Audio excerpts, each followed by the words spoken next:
Athena inspires the prince. Scene 1. The gods consider Odysseus.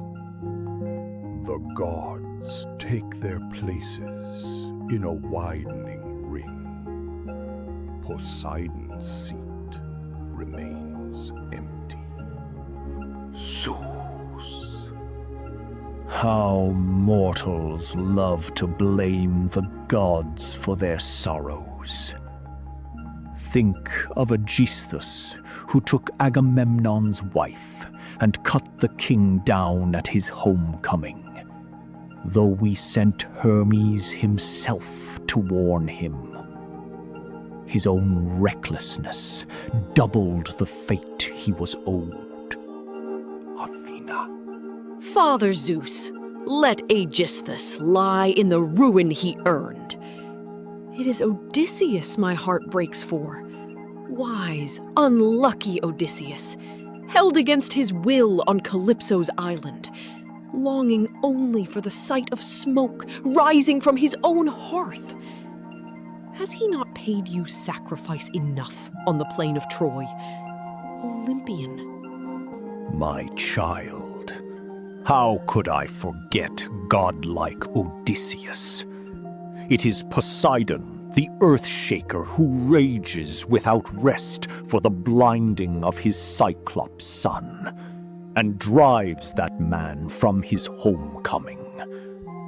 But come, let us here shape his return.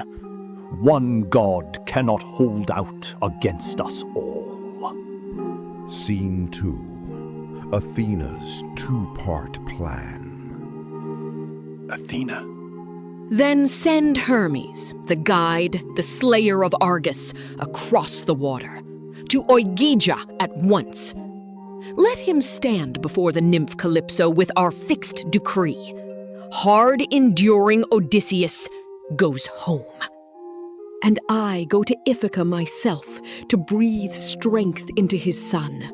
I will set Telemachus on his feet, send him to call the Achaeans to assembly, and then across the sea to Pylos and Sparta for news of his father, so the boy may win a name among men. So the gods split the work of return. One command would free the father. Another would awaken the son. Athena fastens the gold sandals, closes her hand around the spear, and drops from Olympus. Scene 3. The stranger at the threshold. Wearing the shape of Mentes, Athena waits at the palace threshold with her spear upright. Dice strike the floor. Cups are filled. The suitors never look toward the gate. Telemachus sees the unattended stranger and crosses the hall, ashamed of his own house. Telemachus. Welcome, stranger. You are kindly come to our house. Give me your spear. Eat first, and afterward tell me what you need. But come away from this noise. Scene 4. Mentes questions the prince. Telemachus gives the stranger the chair of honor and sits close enough to keep the conversation private. Telemachus. You see them, stranger. They devour another man's substance without payment. A man whose white bones lie rotting in the rain somewhere, or rolling in the salt surf. If he had fallen at Troy, I could bear it. Instead, these men eat my house to nothing, and soon enough they will tear me apart as well. Athena. I am Mentes, son of wise Anchialus, lord of the oar-loving Taphians, and your father's guest friend of old. Ask grizzled Laertes if you doubt it. And hear this from me. Odysseus is not dead. He is held on a sea-girt island by rough men, and he will contrive his way home, for no man alive is richer in devices. But tell me truly, are you Odysseus's own son? Your head, your fine eyes, you are marvelously like him as I knew him. And what is this feast, this mob filling the house? A wedding? For no man of sense could stomach such insolence under his own roof. Scene 5. Athena arms Telemachus with a course. Telemachus. My mother neither refuses a marriage she hates, nor makes an end of the matter. So from Dulichium and Same and wooded Zacynthus, and from rocky Ithaca itself, they come courting her. And day by day they grind my house to nothing. Athena. Shame on them all. Oh, for Odysseus at that doorway now, helmet and shield and his 2 spears, the man I first knew in our house drinking and glad. A bitter, brief wooing they would find. Their deaths would come down on every one of them, like night. Now hear me, and do it. Tomorrow call the Achaean lords to assembly, and bid the suitors scatter, each man to his own home. Then fit out a ship of 20 oars and go for news of your long-gone father. To Nestor at Pylos first, then to sandy Sparta and red-haired Menelaus, the last of the bronze-clad Achaeans home. Have you not heard what fame Orestes won among men, striking down the schemer who murdered his famous father? You are tall and well-made, my friend. Be brave, so that men born after you will speak your name. Childish things are done now. Put them from you. Scene 6. The goddess departs. The prince speaks. Athena. Do not hold me longer. My road calls. Whatever gift your heart bids you give, keep it for my homeward passing, and it will be repaid with its equal.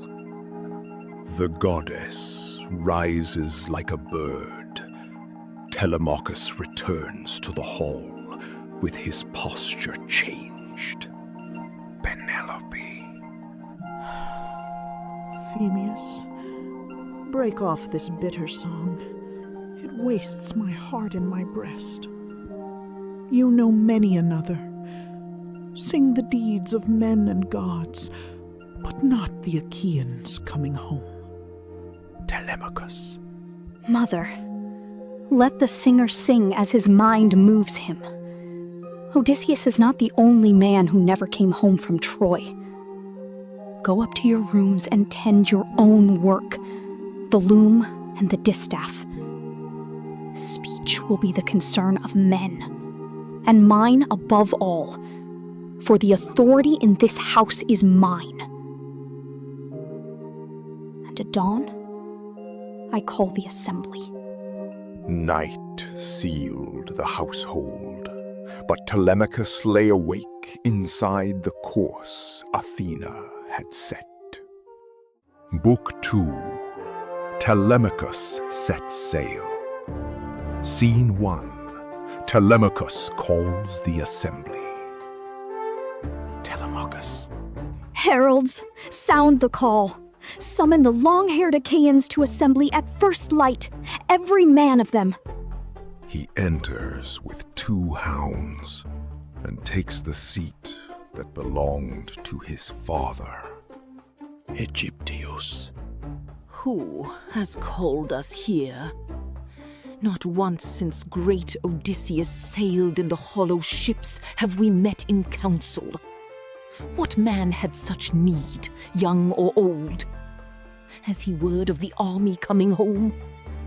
Whoever he is, blessings on him for it. Old sir, that man is not far to seek. I called you, and the trouble is mine. I have lost my noble father, who was king among you here, and gentle as a father. And now, a greater ruin besides. Suitors who beset my mother against her will, and devour my house day after day.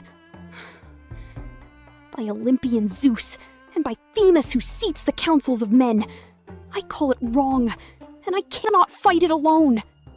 Scene 2. The secret of Penelope's loom. Antinous. Bold-tongued Telemachus, do not lay your blame at our door. It is not the suitors who are at fault, but your own mother, that queen of cunning. 3 years now, and nearly 4, she has cheated the hearts of the Achaeans. She set up her great loom in the hall. A shroud, she told us, for the Lord Laertes, so no woman of the land could reproach her if he lay in death without a winding sheet. All day she wove at that web, and every night, with torches set beside her, she unraveled it, thread by thread. A maid betrayed the trick. We caught her at the loom and forced the web to its end. Send her back to her father Icarius, and let her marry the man he names, and the man she chooses. Scene 3. The eagles tear the air. Telemachus. Antinous, I will never drive from this house the mother who bore me and raised me. Not while my father lives or lies dead far away. Leave my halls. Feast somewhere else. Eat your own stores house to house. Or stay and devour on. And I will cry to the gods who live forever that a day of reckoning come, and you die in this house unavenged. 2 eagles descend, wheel over the assembly, and tear at one another before vanishing inland. Halitherses. Men of Ithaca, hear me. Odysseus is not long from his people now. He is near, already sowing death and doom for these men. I read the birds for him the day he sailed, 20 years from home. All his companions lost, himself unknown at his return. And it is coming to pass. Let us stop the suitors now, before the ruin falls on more than them. Eurymachus.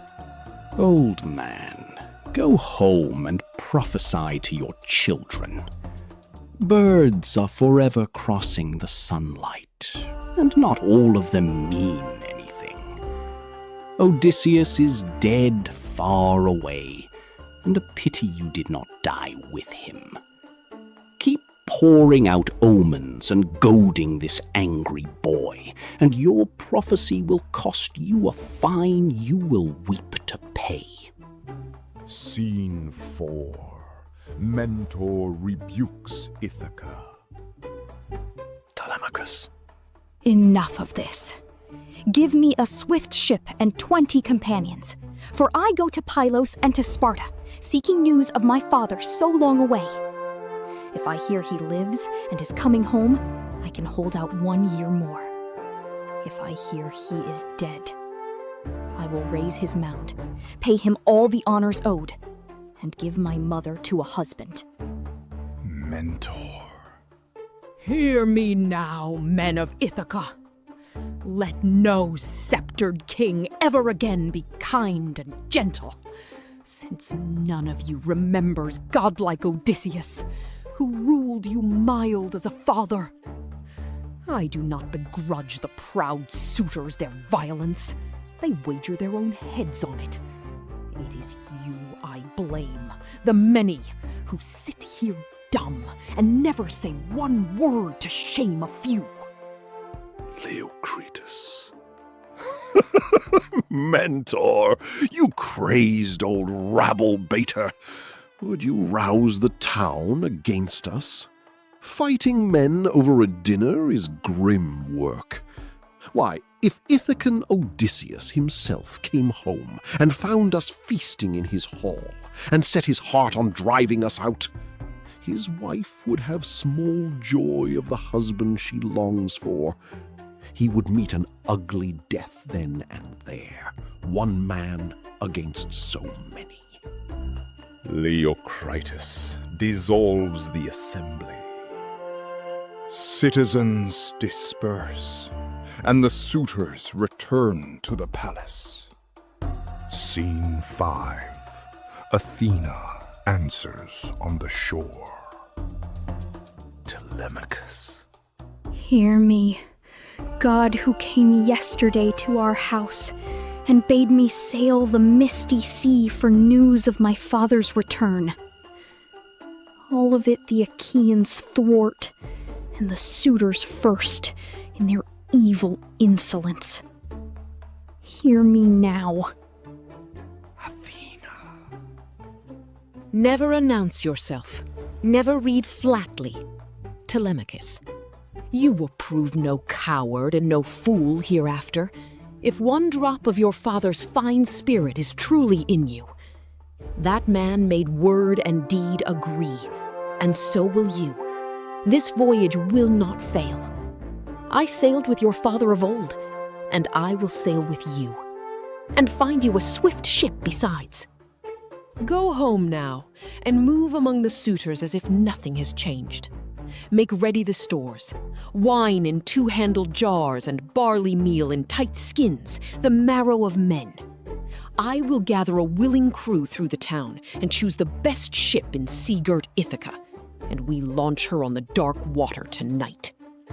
The voyage becomes a hidden operation, running beneath the suitor's gaze. Scene 6. The secret stores. Telemachus. Antinous, take your hand from mine. Am I to feast in quiet among you who strip my house bare? I am done with that. I will make my voyage to Pylos, as a passenger on another man's deck if I must, and I will bring ruin home to you if the gods grant it. Telemachus enters the locked storeroom, filled with metal, cloth, oil, wine, and meal. Nurse, draw me 12 jars of wine, the finest after what you keep for that unlucky man, should Odysseus ever come. And pour 20 measures of milled barley into stitched skins. Have it gathered by nightfall, and no one is to know, least of all my mother, until I am gone. Euryclea. Oh, child, why has this thought come into your heart? You are an only son, beloved, and the sea will eat you as it ate him. Stay and keep what is yours. But since you will go, I swear it by the gods, your mother hears nothing from me till the 12th day, unless she misses you and asks herself. Scene 7. The night launch. Athena, disguised as Telemachus, recruits crewmen and borrows Noemon's ship. Athena. Telemachus, come out. Your companions sit at the oars already, waiting on your word. Let us not delay the voyage. The crew carries provisions from the palace and stows them below deck. Telemachus boards. Athena takes the pilot's seat and sends a strong west wind. The sail fills, libations are poured, and the ship travels through the night. Book 3. King Nestor Remembers. Scene 1. Arrival at Poseidon's sacrifice.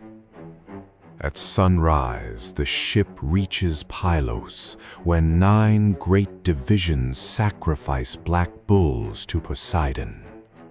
Telemachus hesitates to approach Nestor. Athena. Telemachus, no more shyness, not now. You crossed the sea for your father's sake. Go straight up to Nestor, breaker of horses, and ask him what counsel he keeps in his breast. Some words you will find in yourself, and a god will set the rest on your tongue, for the gods have not left you unattended from your birth. Welcome. Come inside, take food, and speak when you are ready. Hear me, Poseidon, girdler of the earth. Grant fame to Nestor and his sons, grace to all Pylos in return for this rich hecatomb, and grant that Telemachus and I accomplish the errand we sailed here to do. Scene 2. Telemachus questions Nestor. Nestor. Strangers, now that you have had your pleasure of the feast, it is fair to ask, who are you? From where do you sail the watery ways? Is it on business, or do you rove at hazard like raiders who risk their own lives to bring evil upon other men? Telemachus. Nestor, son of Neleus, great glory of the Achaeans. We come from Ithaca below Neon, and the errand is my own. My father, hard-enduring Odysseus, who fought at your side and sacked the city of Troy. I beg you, do not soften anything out of pity for me. Tell me exactly what your own eyes saw, or what word has reached you. Friend, you bring it all back. What we suffered on that plain, and the best of us fallen. Ajax lies there, and Achilles, and Patroclus wise as the gods, and my own strong Antilochus. And in every craft of war, your father had no rival. No man alive could match Odysseus for cunning. Truly you are his son. Your very speech is his. Nestor begins the account of the quarrel that split the returning Greek fleet. Scene 3. The broken return from Troy. Nestor. The 2 sons of Atreus called the army to assembly at sunset, a reckless hour, and stood and quarreled before us all. Menelaus said, "Sail, sail now over the sea's broad back." Agamemnon would hold the host and slaughter hecatombs to appease Athena's wrath. Fool, for she was not to be turned so. And we split in 2. And the night was ugly with shouting. Half the fleet sailed. Odysseus turned back to support Agamemnon. Nestor, Diomedes, and Menelaus escaped by a difficult route and reached home. Nestor. But of Odysseus only I can tell you only what has drifted to my hearth, for I came home with no news of my own. They say the Myrmidons came safe, and Philoctetes, and Idomeneus lost not a man the war had spared. But of your father, living or dead, no traveler has brought me one certain word. Scene 4. Orestes as the measure. Nestor. The remembered revenge held out to the boy, both warning and pattern.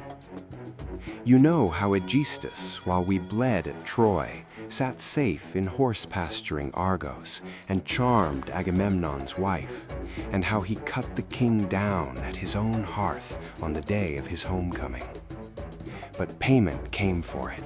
In the 8th year, Orestes returned from Athens and killed his father's murderer, and all the Argives honored him for the deed. And you, my friend, tall and fine as I see you are, be brave. so that men not yet born will speak well of you. Do not wander long away from home, while those proud men sit in your halls and eat everything you have. Telemachus wishes for the power to punish the suitors, but doubts the gods will grant it. Athena. Telemachus, what word has escaped the barrier of your teeth? Easily, when he wills it, a god brings a man safe home from the ends of the earth. Better long roads and hard travel and a late return than to come home swiftly and die at your own hearth, as Agamemnon died. Scene 5. Athena reveals herself at Pylos. Night approaches, and Nestor invites the guests to his palace. Athena. And with the last word she is gone, a sea eagle rising off the sand. Amazement seizes every man who sees it. Go with him, Telemachus, and sleep at the king's house. But I will back to the ship to hearten the crew, for I am the one old man among them. And at dawn I go on to the Cauconians, where a debt is owed me, no new thing and no small one.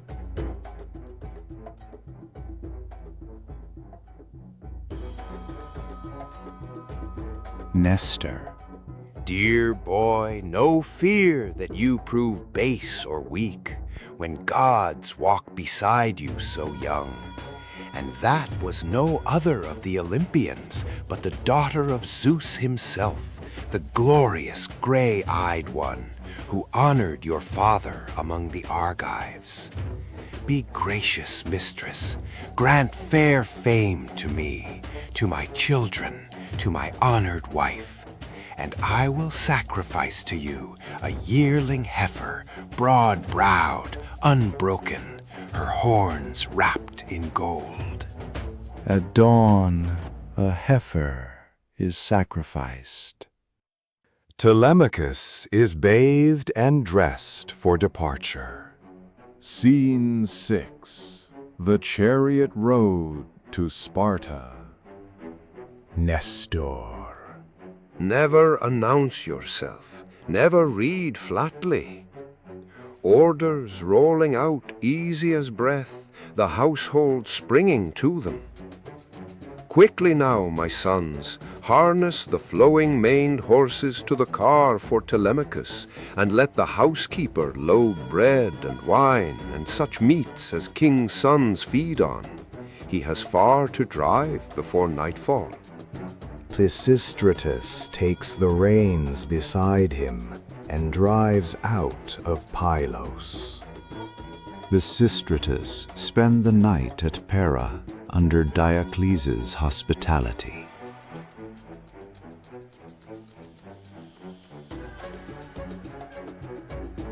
At dawn, they continue through wheatlands toward Lacedaemon. Book 4. The King and Queen of Sparta. Scene 1. The double wedding at Sparta. Telemachus and Pisistratus reach Menelaus's palace during a double wedding feast. Whether strangers should be admitted. Menelaus rebukes the hesitation. Attendants unharness the horses, bathe the guests, and seat them at the feast. Telemachus. Look, friend, bronze flashing through the echoing halls, gold and amber, silver and ivory. Surely the court of Zeus on Olympus is like this. Wonder takes me just to look. Scene 2. Recognition through tears. Menelaus. Yet for no man of them all do I grieve as for Odysseus, who labored at Troy beyond us all. His absence is sorrow to old Laertes, to steady Penelope, and to Telemachus, the child he left newborn in his hall. Helen, Menelaus, shall I speak what my eyes tell me? Never have I seen such likeness in man or woman. This must be Telemachus, the son Odysseus left a baby at home, when for my shameless sake the Achaeans sailed to Troy. Pisistratus confirms the identity and recalls his own dead brother, Antilochus. Enough. We shame the feast with weeping. Let us remember supper now. With dawn there will be time for all our tales, and tears enough to go with them. Scene 3. Helen's drug and the beggar in Troy. Helen mixes a drug into the wine that quiets grief and anger. Helen. Hear one deed of that man of endurance. He scarred his own flesh with blows, threw a beggar's rags across his back, and walked through the gates of Troy, into the city of his enemies, looking like a slave. Helen alone recognized and bathed him.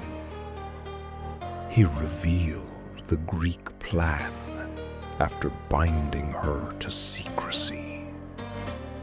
Odysseus killed Trojans and returned to the ships with intelligence. Scene 4. The Wooden Horse. Menelaus. True, wife. Yet you tell only half. Hear the horse's tale from within. I crouched in that timber belly with the best of the Argives, and Odysseus held command of us all, when you came circling in the dark. Helen circled the horse and imitated the voices of the warriors' wives. The hidden Greeks nearly answered. Odysseus restrained them and silenced Anticlus. Telemachus hears proof of his father's endurance and command under pressure. Scene 5. Menelaus wrestles Proteus. Telemachus. Son of Atreus, royal Menelaus, I came for this alone. Tell me plainly of my father Odysseus. Did you hear that he lives, or must I mourn him? Do not soften it out of pity. Tell me what your own eyes have met. Menelaus. The gods held me windbound off Egypt, on the Isle of Pharos, till hunger gnawed my crews, until Eidothea, daughter of the sea's old man, pitied me and taught me how to seize her father Proteus and wring the truth from him. Menelaus and 3 men hid beneath seal skins and grappled the old man of the sea. Proteus changed into beasts, water, and a tree before yielding prophecy. Proteus revealed that Odysseus lived, detained by Calypso on an island. Scene 6. The Gifts and the Eagle Omen. Menelaus. Stay with me a month, Telemachus, and I will send you off with horses and a shining chariot. Or does your heart already pull you home? The king exchanges the offered horses for a mixing bowl suited to rocky Ithaca. Helen. And this gift from me, dear child, a robe my own hands wove. Let it lie in your mother's keeping until your wedding day, and let your bride wear the memory of Helen.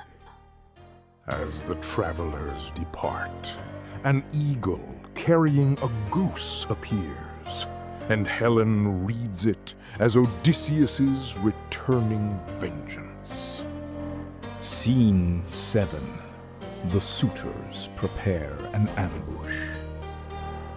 When Telemachus will return your ship, the suitors discover that the voyage truly occurred without their knowledge.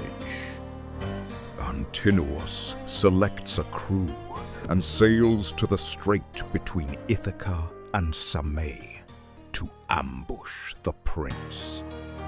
Medon. Queen, forgive the word I carry. The suitors plot to cut Telemachus down at sea as he sails home. I heard them lay the ambush with my own ears. She collapses in fear. Athena sends a phantom in the shape of Iphthime to reassure the sleeping queen. Book 5. Odysseus, Nymph, and Shipwreck. Scene 1. Hermes carries the decree. The gods meet again, and Athena presses the case of Odysseus and Telemachus. Zeus. Hermes, my son, our messenger as always. Go to the nymph of the braided hair and speak my fixed decree. Odysseus goes home. No god beside him, no mortal ship. On a lashed raft he shall come, through hardship to Scheria on the 20th day. Hermes straps on his sandals, takes his wand, and skims across the sea. Hermes reaches Ogygia, enters Calypso's fragrant cavern, and finds her weaving at the fire. Scene 2. Calypso receives the order. Calypso. Hermes of the golden wand, an honored guest and a rare one. Sit and let me set ambrosia and red nectar before you. What errand brings you across so much salt water? Speak it. My heart says do it, if it can be done. Hermes. You ask, goddess, and I answer truly. Zeus sent me. Who would cross this waste of brine for pleasure? He says you keep here the most ill-fated of all the men who fought at Troy, and that it is not his doom to die far from his people. Send him quickly, and do not wake the Thunderer's anger against you. Calypso denounces the gods' jealousy toward goddesses who love mortal men. It was I who saved him when Zeus's bolt split his ship in the wine-dark sea. But so be it, since Zeus commands. Let him go. Only I cannot send him. I have no ships, no oarsmen. My counsel he shall have, freely and unhidden, that he may come home unharmed. Scene 3. Odysseus distrusts freedom. Calypso. Unhappy man, weep here no longer. I am ready now to let you go.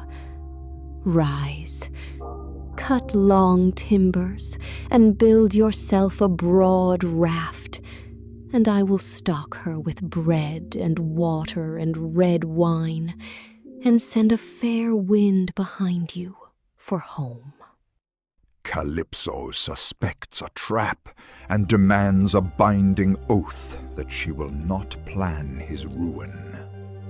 Then witness earth and the wide heaven above, and the down-dripping water of Styx. The greatest oath the blessed gods can swear. I plot no ruin against you. I counsel you only as I would counsel my own heart. Immortality with her surpasses Penelope. Odysseus. Goddess and queen, do not be angry. I know it all. Wise Penelope must fade beside you, for she is mortal, and you are deathless. Even so, every day I long for home and the hour of my return. And if some god wrecks me again on the wine-dark water, I will endure that too. My heart is old in suffering. Scene 4. Building the raft. Calypso. Here at the island's edge, the tall trees stand, alder and poplar and sky-high fir, long dry, that will ride light on the water. Take the great bronze axe and the adze. Here is cloth for a sail and cord to lace her. Build, and I will bring all the rest. Calypso fells, trims, bores, joins, decks, and fences the timbers over 4 days. Calypso rigs mast, yard, sail, steering oar, and ballast. Calypso bathes and clothes him, loads food and water, and sends a warm wind behind the raft. Scene 5. Poseidon breaks the sea. For 17 days, Odysseus steers by the stars, until Scheria rises ahead. Poseidon sees him, gathers clouds, and strikes the sea with a 4-wind storm. The raft rolls. Odysseus is swept away and barely regains it. Abandon the raft and swim. Athena restrains the winds, except the north wind that drives him shoreward. Scene 6. The river accepts the castaway. Odysseus swims for 2 nights and days, while waves hurl him toward a reef-lined coast. Athena shows him a river mouth free of rocks and wind. Athena. Hear me, lord of this stream, whoever you are. I come to your current a suppliant, fleeing Poseidon's anger out of the sea. Even the deathless gods respect a wandering man who comes in need. Pity me, Lord, for I claim that mercy now. Odysseus returns Ino's veil to the sea, crawls ashore, and hides beneath 2 intertwined olive bushes. Odysseus buries himself in leaves, and Athena seals him in sleep. Book 6. The Princess and the Stranger. Scene 1. Athena enters Nausicaa's dream. Athena reaches the palace of Alcinous and enters Nausicaa's chamber in the likeness of a friend. Athena reproaches the princess for leaving fine clothes unwashed before marriage. Nausicaa. Papa dear, will you not have the high wagon yoked for me, so I can take our fine clothes to the river and wash them? You yourself need clean linen for the council, and 5 sons in this house are forever wanting fresh things for the dancing. Alcinous. Neither mules nor anything else do I grudge you, child. Go. The servants will yoke the high wagon, the one with the box for the wash. Her mother packs food, wine, and oil. Scene 2. Laundry and ball at the river. Nausicaa and her maids drive to the washing tools, unharness the mules, and tread the clothes clean. Nausicaa spread garments on the shore, bathe, eat, and play ball while the clothes dry. Athena deflects the ball into deep water. The girls cry out. The shout wakes Odysseus beneath the leaves. Scene 3. The naked stranger emerges. Odysseus debates whether to clasp Nausicaa's knees or speak from a distance. Covering himself with a leafy branch, he emerges like a mountain lion. The maids flee, but Athena keeps Nausicaa steady. Odysseus. At your knees, lady, though I dare not touch them. Tell me, are you goddess or mortal? Never have my eyes seen your like, and I have suffered. Long days the sea broke over me, and I know not one soul in this land. Pity a stranger. Grant me some cast rag to wear, and show me the way to your town. Nausicaa. Stranger, you seem neither base nor witless, and Zeus deals fortune as he wills. What he gives, a man must bear. But you have come to our land now, and you shall lack neither clothing nor anything owed a hard-tried suppliant. Stand, girls. This man is no enemy. Wash him where the river gives shelter, and set food and oil beside him. Scene 4. Bath, clothing, and the road to town. The maids place food, oil, and clothing beside the river, and withdraw while Odysseus washes. Athena makes him appear taller, stronger, and more radiant. Nausicaa admires him. Nausicaa eats while the women fold and load the dry clothes. Nausicaa. Rise now, stranger, and follow while we cross the fields. But when we near the town, wait in Athena's grove of poplars until you judge we have reached my father's house, so no sailor's idle tongue can shame me. Then come into the city and ask for the palace of great-hearted Alcinous. Walk straight through the hall and clasp the knees of my mother Arete first. Win her heart, and you may hope to look on your home and your own people again. Book 7. Phaeacia's Halls and Gardens. Scene 1. Athena hides the walk through Scheria. Nausicaa reaches the palace while Odysseus waits in Athena's grove.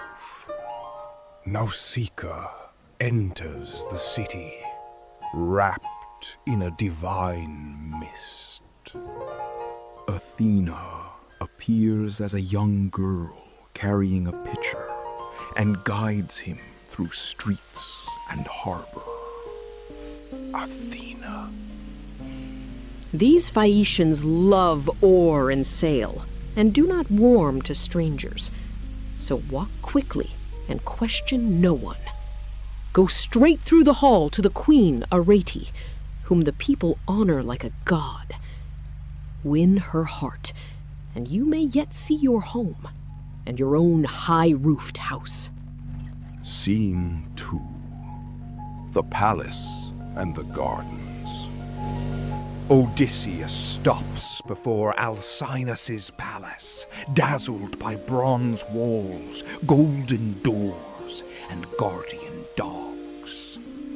Odysseus observes the 50 women weaving and grinding within. Outside, an orchard and garden bear fruit through every season. Odysseus crosses the threshold under mist and finds the royal feast in progress. Scene 3. Supplication at Arete's knees. Athena's mist falls away only when Odysseus reaches Arete. Athena. Arete, daughter of Rhexenor, after many trials I come to your knees and to your king and to all these feasters. May the gods give you long joy. For me, ask only this. Grant me convoy to my own country, for I have suffered long, far from everyone I love. Echeneus. Alcinous, this is not well, and it does not befit you. A stranger sitting in the ashes of your hearth. Raise him up, seat him on a silver-studded chair, and let the herald mix wine. For Zeus himself walks with suppliants. Odysseus is seated beside the king, fed and promised a convoy home. Scene 4. Arete recognizes her work. After the Phaeacians leave, Arete recognizes the clothes Odysseus wears as garments from her household. How you obtained them? Odysseus. Hard to tell all my griefs, Queen, for the gods have given me many. Far off lies an island where the goddess Calypso held me 7 years against my will. And when at last I sailed, the sea broke my raft and threw me naked on your shore. It was your daughter who found me, fed me, and gave me these clothes.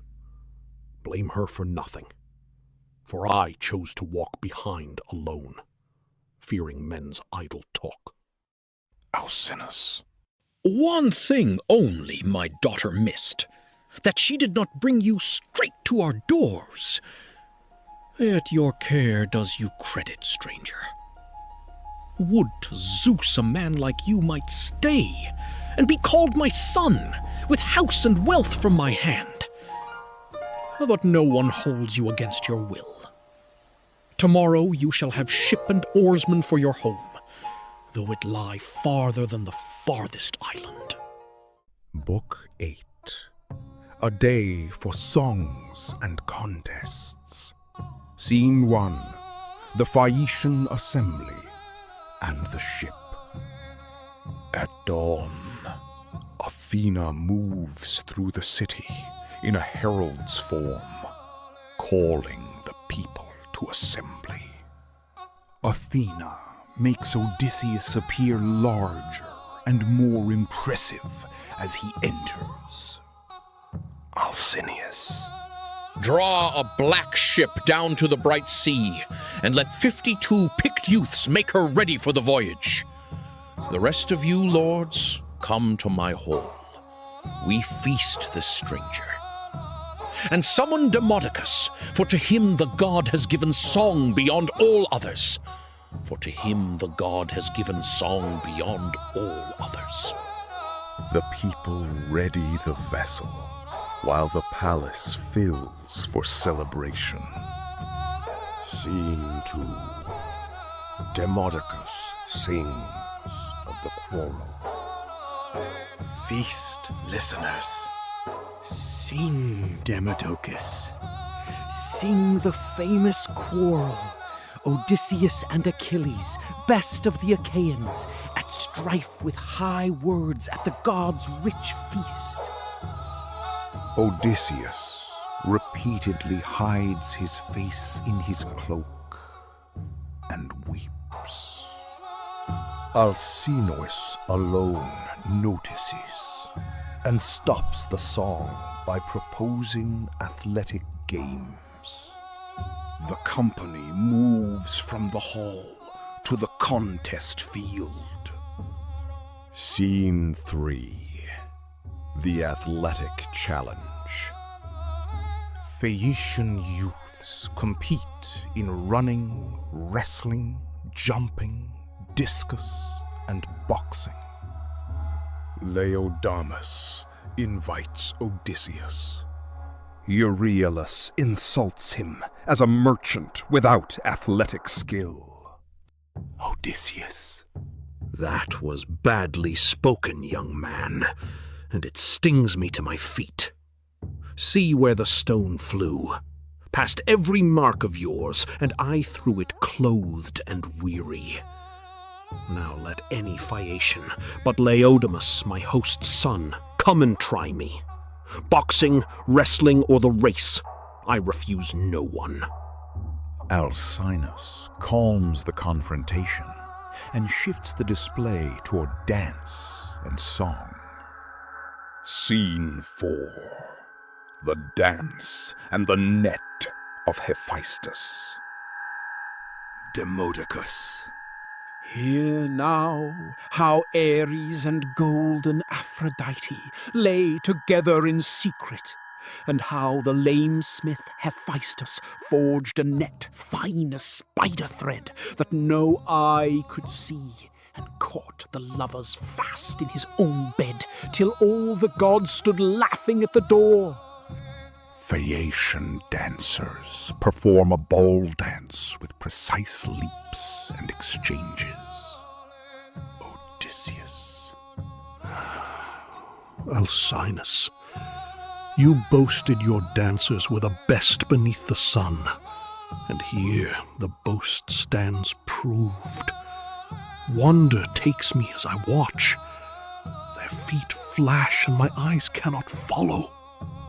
The nobles offer gifts. Euryalus. Farewell, father stranger. If a harsh word was spoken, let the storm winds snatch it up and carry it away. Take this sword of bronze, silver on the hilt, the sheath new carved ivory, and may the gods grant you your home and your wife. Scene 5. The Trojan Horse Song and the Name. Odysseus. Demodocus, above all mortals I honor you. The Muse taught you surely, or Apollo, for you sing the Achaeans' fate as though you stood among them. Take this cut of honor from my own portion.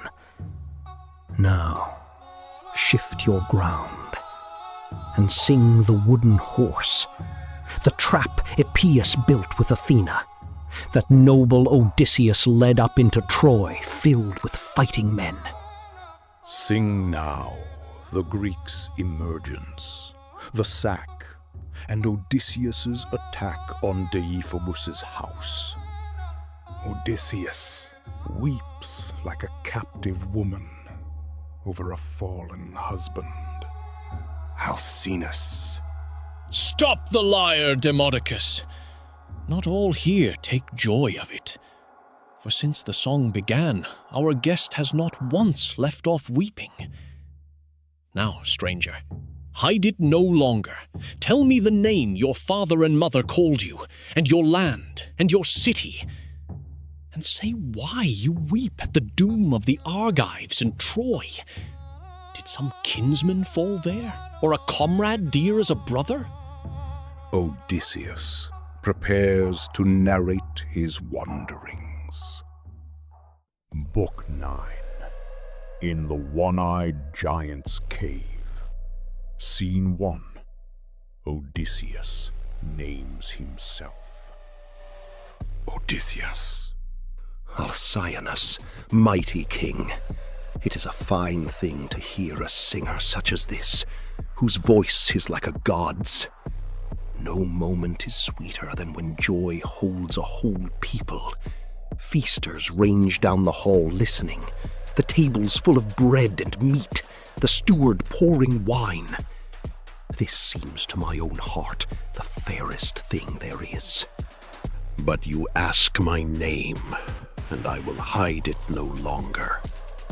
I am Odysseus, son of Laertes, known to all men for my cunning, and my fame goes up to heaven.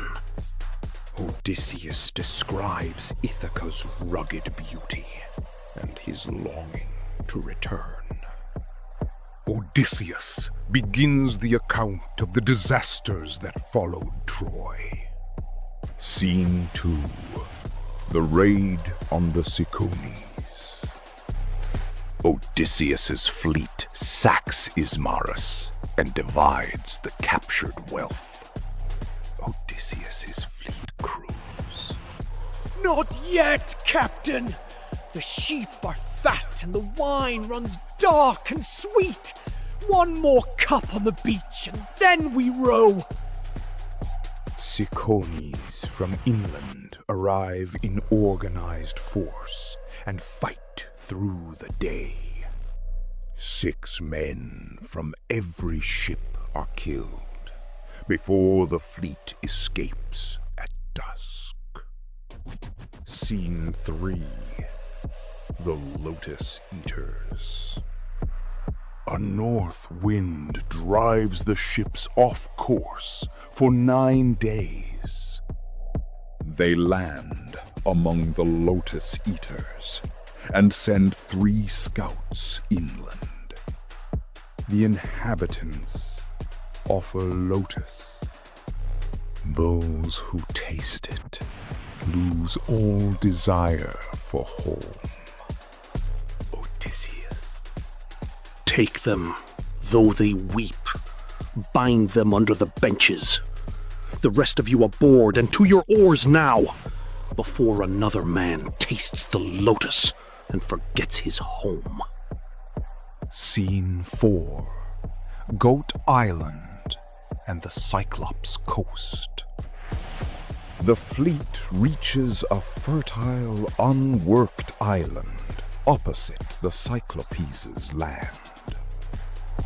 In darkness, the ships enter a sheltered harbor and rest. At dawn, the crews hunt wild goats and feast while observing smoke and voices across the channel.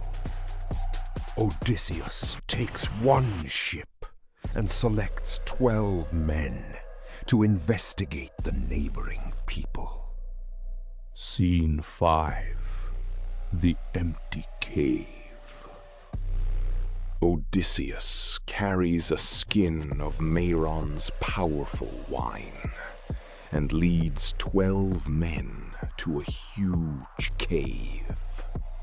Odysseus finds cheeses, pails, whey, lambs and kids arranged by age. By whatever you hold sacred, hear me. To steal food and animals and escape. Odysseus! No. We wait. I would see the master of this cave myself, and take the guest gift that strangers are owed. My men saw truer than I, and how much better it would have been to listen. Scene 6. Polyphemus seals the cave. At dusk, Polyphemus returns, carrying a massive load of wood, and drives his flock inside. Polyphemus lifts a stone slab that no ordinary team could move, and blocks the entrance. Polyphemus milks ewes and goats, sets young beneath mothers, curdles milk, and lights a fire. The hidden men and the giant demands their identity. Scene 7. The first killings. Odysseus. We are Achaeans out of Troy, men of Agamemnon, whose fame is the widest now under heaven. Driven here by every wind on the wrong sea roads. We come to your knees, hoping the welcome due a guest. Respect the gods, mighty one. Zeus himself walks with strangers and avenges them. Polyphemus. You are a fool, stranger. Come from very far to bid me fear your gods. We Cyclopes care nothing for Zeus of the Aegis. We are stronger by far, and I spare no man for fear of heaven. But tell me, where did you moor that fine ship of yours? Far up the coast or near? Odysseus lies that Poseidon smashed it against the rocks. The Cyclops seizes 2 men, smashes them on the floor, and devours them raw. Odysseus drinks milk and sleeps among his animals, while the survivors pray in horror. Scene 8. The name Nobody and the stake. Odysseus considers killing the sleeping giant, but realizes the entrance stone would trap them forever. At dawn, Polyphemus eats 2 more men and leaves with the flock, sealing the cave again. Odysseus selects a green olive trunk, cuts and smooths it into a stake, and hardens its point in the fire. The men hide the stake beneath dung and draw lots for 4 helpers. Odysseus. Here, Cyclops. Drink wine on that man-flesh you have eaten, and learn what drink our ship carried. You ask my name, and I will tell it for the guest gift you promised. Nobody is my name. Nobody. So my father and mother and all my friends call me. Scene 9. The blinding. Polyphemus. Give me more, freely. And here is your gift, Nobody, to warm your heart. I eat Nobody last after all his friends. There is my guest gift to you.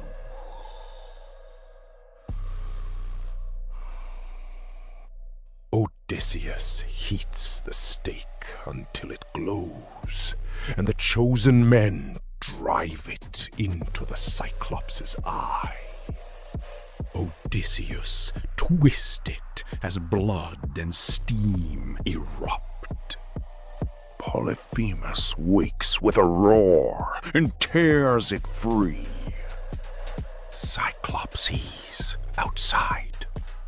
What ails you, Polyphemus, that you wake the deathless night with screaming? Is some man stealing your flocks, or killing you by craft or force? If nobody harms you, alone as you are, it is sickness sent by Zeus, and cannot be helped. Pray to your father Poseidon. Polyphemus gropes at the entrance, while the men hide among the animals. Scene 10. Escape beneath the rams. At dawn, Polyphemus opens the cave and feels every animal's back as it passes. Odysseus binds 3 rams abreast for each man, suspending a sailor beneath the middle animal. Odysseus. I took the great lead ram myself and hung beneath his belly, my hands twisted in that miracle of wool, and dared not breathe. Over my head, the blind master mourned to him. Sweet ram, why last from the cave today? You who were always first. Do you grieve for your master's eye? Outside, the men release themselves, drive the flock to the ship, and row away. Odysseus divide the animals and sacrifice the great ram to Zeus. Scene 11. The Boast and the Curse. Odysseus. Cyclops! It was no weak man's friends you ate in your hollow cave. Your evil deeds were bound to find you out.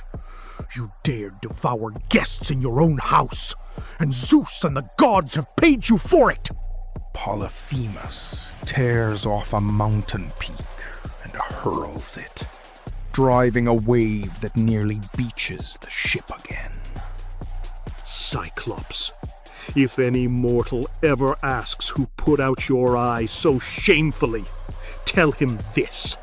It was Odysseus, sacker of cities, who blinded you. Laertes' son, whose home is in Ithaca. Polyphemus. So the old prophecy comes home. Telemus foretold I would lose my sight at the hands of Odysseus. And I watched all these years for a great man, not this little worthless nothing who undid me with wine. Hear me, Poseidon, dark-haired shaker of the earth. If I am truly your son, grant that Odysseus, sacker of cities, never reach his home. Or if he must, let him come late and broken on a stranger ship, all his comrades lost, and find trouble waiting in his house. A second rock misses as the ship escapes to the fleet. Book 10. The Bewitching Queen of Aiaia. Scene 1. Aeolus and the Bag of Winds. Aeolus. Take this bag of oxhide, Odysseus. Every rough wind is bound inside, sewn shut with silver wire. I loose the west wind only. Let it carry you home to Ithaca. After 9 days, Ithaca appears, but Odysseus falls asleep at the helm. The crew opens the bag, believing it contains treasure, and the winds blast them back to Aeolia. Out of my island! Out, worst of living men! You come back cursed. The blessed gods themselves hate you. I give no help to what heaven hunts. Scene 2. The Lystrigonian Harbor. The fleet enters a narrow harbor, ringed by cliffs. Odysseus, alone, moors outside. Your parents' house. The queen summons Antiphates, who seizes and eats one scout. Lystrigonians mass on the cliffs, spear crews like fish, and crush the trapped ships with boulders. Odysseus cuts his cable and escapes with only his own ship. Scene 3. Scouts on Aea. The lone ship reaches Aea, and the exhausted survivors rest for 2 days. Odysseus climbs a lookout and sees smoke inland, then kills a great stag for food. Odysseus divides the crew into 2 groups and draws lots. Eurylochus leads 22 men towards Circe's house, while Odysseus remains with the ship. Scene 4. Circe transforms the crew. The scouts find Circe singing at her loom, while enchanted wolves and lions fawn around them. All but Eurylochus enter. Circe serves drugged food and strikes them with her wand. The men become pigs in body while retaining human minds. Circe shuts them in pens and throws them acorns. Eurylochus. They are gone, Odysseus! All of them! They went in at the shining doors, and not one came out! I waited long, and called, and no man answered. Scene 5. Hermes gives the moly. Odysseus arms himself and heads alone towards Circe's house, despite Eurylochus's protest. Hermes. Where now, unlucky man? Alone through these hills, and knowing nothing of the ground? Your friends are penned as pigs in Circe's sties, and you march straight in to join them. Here, take this herb of power and carry it against her drugs. The gods call it moly. Black at the root, its flower white as milk. Hard for mortal men to dig, but the gods can do all things. When she strikes you with her wand, draw your sword and rush her as if to kill.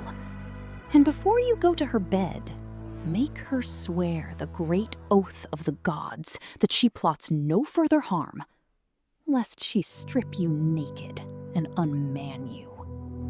Scene 6. Odysseus defeats Circe's spell. Circe serves Odysseus the drugged mixture and strikes him with her wand. The moly protects him. He draws his sword and rushes her. Circe recognizes the foretold man, kneels, and offers her bed. Odysseus requires the binding oath that she will not unman or harm him. No, I will not eat while his crew remain imprisoned. Scene 7. The men restored. Circe leads Odysseus to the pigsties and applies a second drug.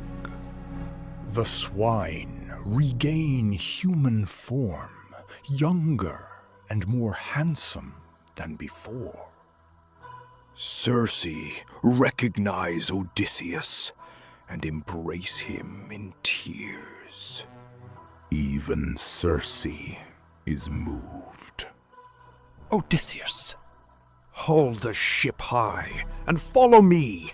Your shipmates sit feasting alive in Circe's hall. Eurylochus cries snare and ruin.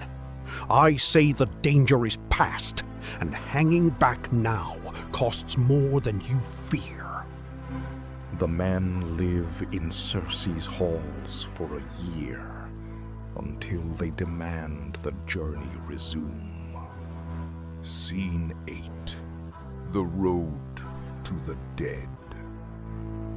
Odysseus. Circe, keep now the promise that you made me. Send me home. My own heart strains for Ithaca, and my men's hearts with mine. Will you loose us at last? To the house of death. Before Ithaca, I must sail down to Hades and question blind Tiresias of Thebes? Then that is the road, though it breaks every heart aboard. Circe. Set your mast and sit still. The north wind will carry you across ocean to Persephone's grove of poplar and willow. There, dig a trench a cubit square, and pour to all the dead honey and milk, sweet wine, water, and white barley. Bleed a ram and a black ewe into it. The dead will come, but hold them from the blood until Tiresias has drunk. Elpenor, sleeping on the roof, wakes confused, falls, and dies unnoticed. The crew launches in grief, while Circe sends a favorable wind. Book 11. The Kingdom of the Dead. Scene 1. The blood pit opens. The ship reaches the misty land of the Cimmerians at ocean's edge. Odysseus digs a trench, pours libations, sacrifices sheep, and holds the spirits back with his sword. The dead gather in multitudes, crying around the blood. Odysseus waits for Tiresias before allowing any other shade to drink. Scene 2. Elpenor asks for burial. Elpenor's unburied ghost approaches first, and Odysseus weeps in recognition. His roof fall and begs for funeral rites on Aea. Elpenor's shade. Burn me with all my armor, and heap a mound by the grey sea, for an unlucky man that men to come may know of, and plant above it the oar I pulled while I lived among my friends. Will you do this for me? Odysseus. All this I will do, poor Elpenor. I will leave nothing undone. When I stand again on Aea, fire and mound and oar shall be yours. Scene 3. Tiresias names the cost. Tiresias drinks the blood and recognizes Odysseus. Tiresias, you seek a honey-sweet homecoming, but a god will make it bitter. The Earthshaker holds his grudge.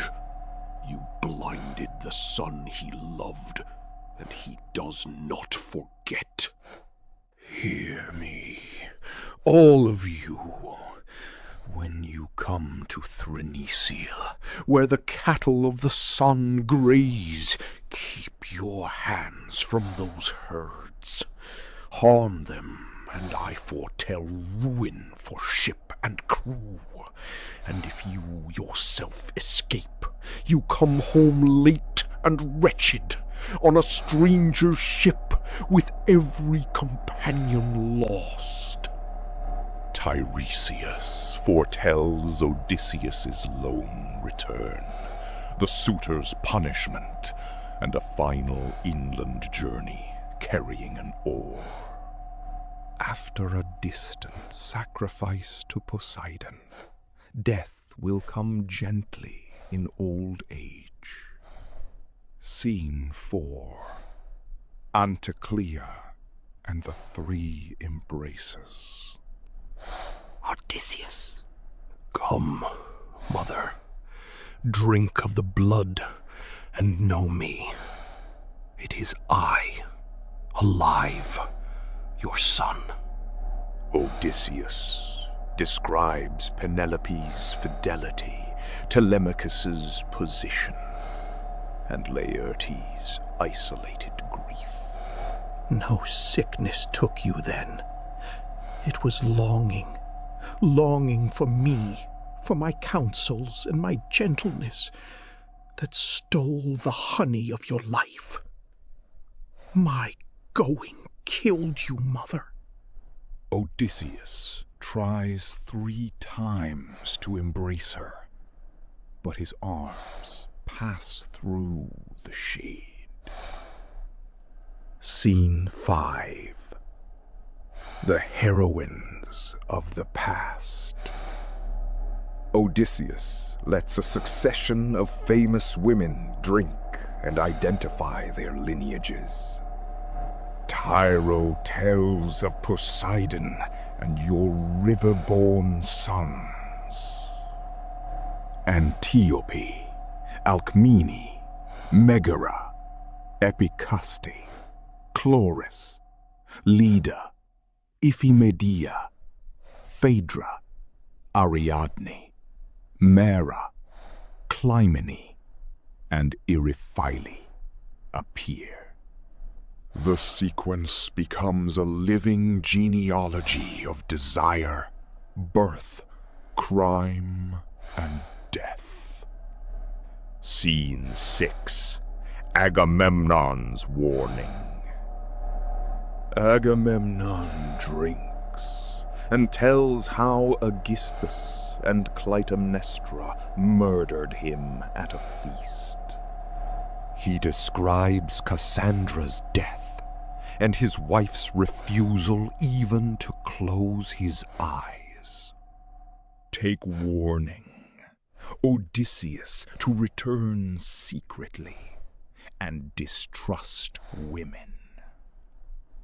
About Orestes? But Odysseus has no news. Scene 7. Achilles chooses life in retrospect. Achilles approaches with Patroclus, Antilochus, and Ajax nearby. Odysseus. Achilles. No man was ever more blessed, nor will be. Alive, we honored you like a god, and here you rule with power among the dead. Do not grieve at dying, you of all men. Would you hear of Peleus, and of your son Neoptolemus? Of your father I know nothing, but of the boy I can speak truly, for I myself brought him from Skyros to the war. In council, he spoke first and best. In battle, he never lagged in the crowd, but charged far ahead. When we crouched inside the wooden horse, the other chiefs wept and trembled. He only gripped his sword hilt and begged me to let him leap out. And he took his prize and sailed home unwounded. Achilles strides away rejoicing. No, I will not. Reconciliation, and withdraws in silence. Scene 8. Judges, punishments, and flight. Odysseus sees Minos judging the dead, and Orion hunting shades of animals. Odysseus sees Tityus attacked by vultures, Tantalus unable to drink or eat, and Sisyphus pushing his stone. Heracles' phantom I am only Shadow. The man himself feasts among the deathless gods and holds fair-ankled Hebe. But you, poor wretch, do you too haul some such doom as I hauled beneath the sun? Son of Zeus I was, and still I slaved for a lesser man, who sent me down even here to drag away the hound. The dead crowd closer, and Odysseus fears Persephone may send a monster. Heracles' phantom retreats to the ship and sails back across ocean. Book 12. The Cattle of the Sun. Scene 1. Elpenor's funeral. The ship returns to Aia, and the exhausted crew sleeps on shore. At dawn, they retrieve Elpenor's body, burn it with his armor, and raise a mound. They plant his ore at the top as promised. Circe arrives with food, wine, and knowledge that they have returned from death. Scene 2. Circe maps the dangers. Circe. Never. Listen well, for the road ahead has teeth. First, the sirens, who enchant every man that comes near them. Then, a strait between two terrors, Scylla and Charybdis. And beyond, Thrinacia, where the sun keeps his cattle. Knead sweet wax and stop your men's ears. If you yourself must hear, let them bind you upright to the mast, and bind you tighter when you beg. Hug Scylla's cliff and row for your lives, for better 6 men lost than the whole ship swallowed by Charybdis. And on Thrinacia, touch nothing. Leave the sun's herds unharmed, and you may yet come home. Odysseus.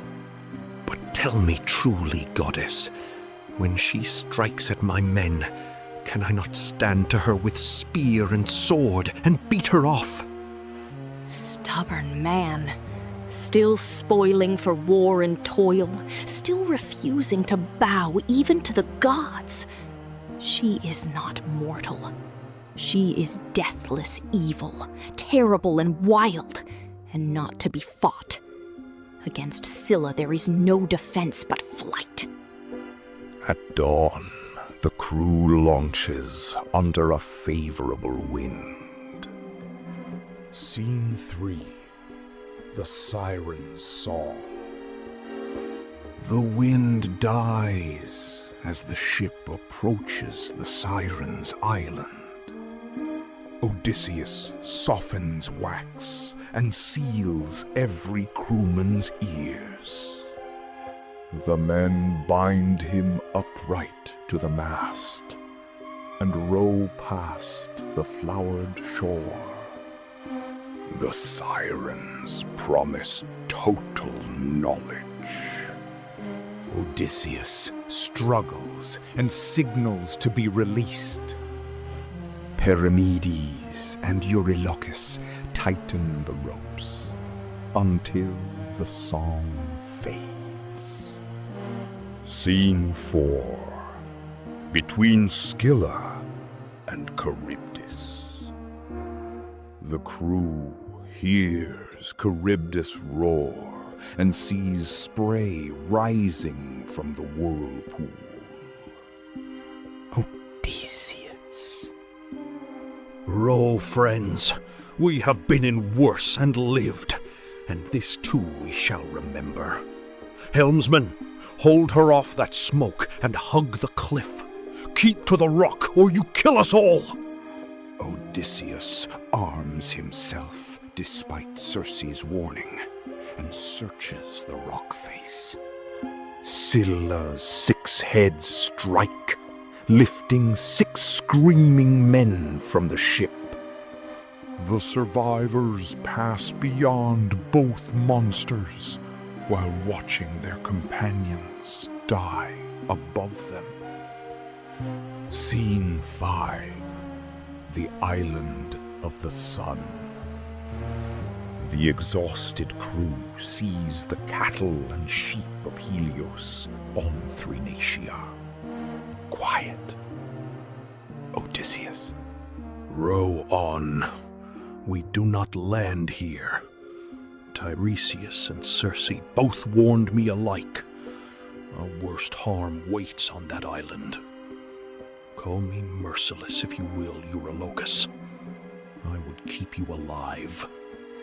The men swear to touch no livestock and land for one night. A month of storm winds traps them, while stores diminish.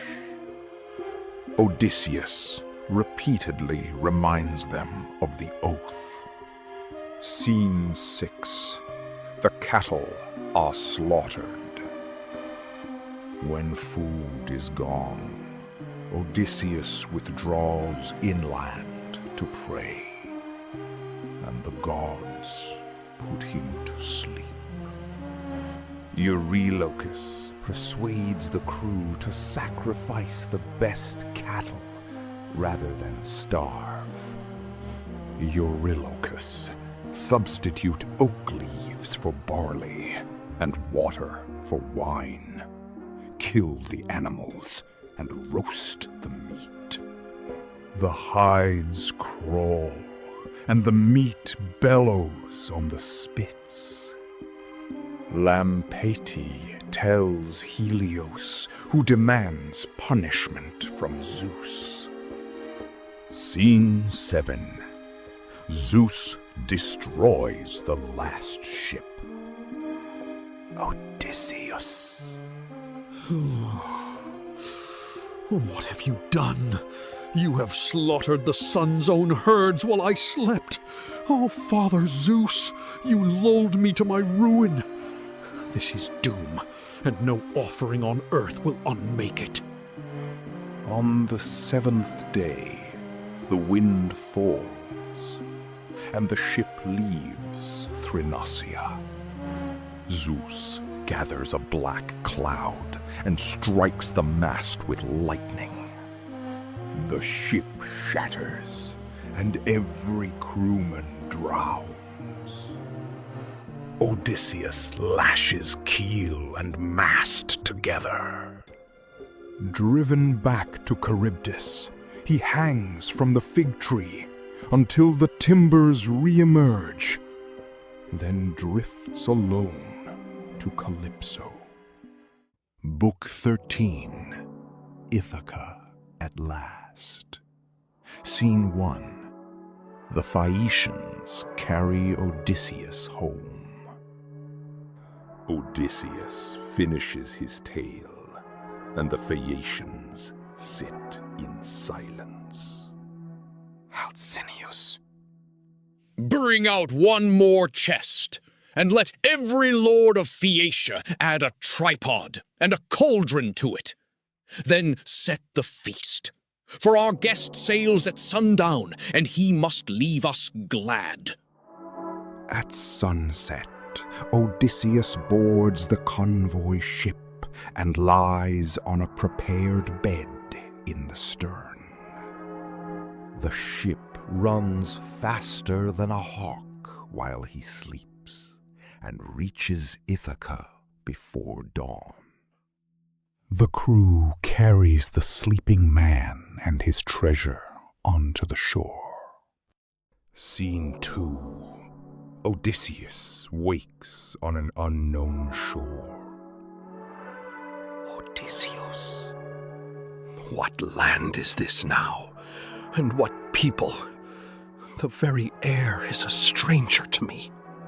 Tripods, cauldrons, the woven robes, the gold. All of it here, nothing taken. Then why does this shore know nothing of me? Unless those sailors dumped me on some foreign coast. Wretched again, and among strangers again. Oh, Zeus, where do I carry all this wealth? And where do I carry myself? Athena. Good day to you, stranger. You look like a man who has lost his road. Scene 3. The Cretan lie meets its match. The shepherd tells Odysseus you is in Ithaca, and the hero suppresses your joy. He invents a Cretan identity and a story of killing a king's son and fleeing by Phoenician ship. Athena. Cunning, insatiable trickster, even in your own land you will not lay your lies aside. Enough now. I am Athena, daughter of Zeus, and we two are alike, crooked-minded both, you the best of mortals at scheming, and I of gods. Odysseus, hard goddess, where were you all the salt years since Troy burned? You stood at my shoulder then, and after I never once saw you on my deck while I suffered. Now you come smiling and tell me this is Ithaca. So swear it is not one more mockery. So that is the shape of it. Poseidon's wrath made open rescue too costly, and you wore silence the way I wear rags. You hid me even from my own eyes to keep me breathing. Scene 4. The treasure is hidden. Athena helps Odysseus carry the gifts into the cave of the nymphs. Athena seals the cave entrance with a stone and sits with him beneath the olive tree. Athena count the suitors and devise a concealment strategy. Athena. Go first to your swineherd, Eumaeus, keeper of your pigs and lover of your house, and stay by his fire and question everything.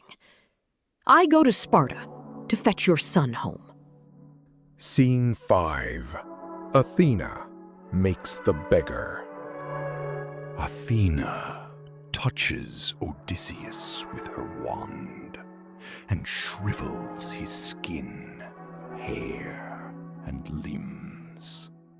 Athena. Dimmed eyes, racked limbs, rags fit for burning on an old man's back. No one who ever loved you will look at you twice. Take this staff and this patched beggar's sack, for this is who you are now. The transformed king is instructed to test servants without being recognized. Athena departs for Sparta, and Odysseus walks toward Eumaeus' farm. Book 14. The Loyal Swineherd. Scene 1. The dogs at Eumaeus' yard. Odysseus approaches Eumaeus' remote pig farm in disguise. 4 savage dogs rush him, and he drops his staff and sits to avoid attack. Eumaeus runs out, scatters the dogs with stones, and brings the stranger inside. Eumaeus offers his own seat and prepares 2 young pigs for a meal. Scene 2. The swineherd laments his master. Eumaeus apologizes for the humble food and curses the suitors who consume Odysseus's best animals. Eumaeus, my master, and I will say his name. Odysseus was kind to me past any telling. And the sea has him now, dead in some far water. Every drifter who wants supper sings me a tale that he lives. I have stopped believing songs. Odysseus.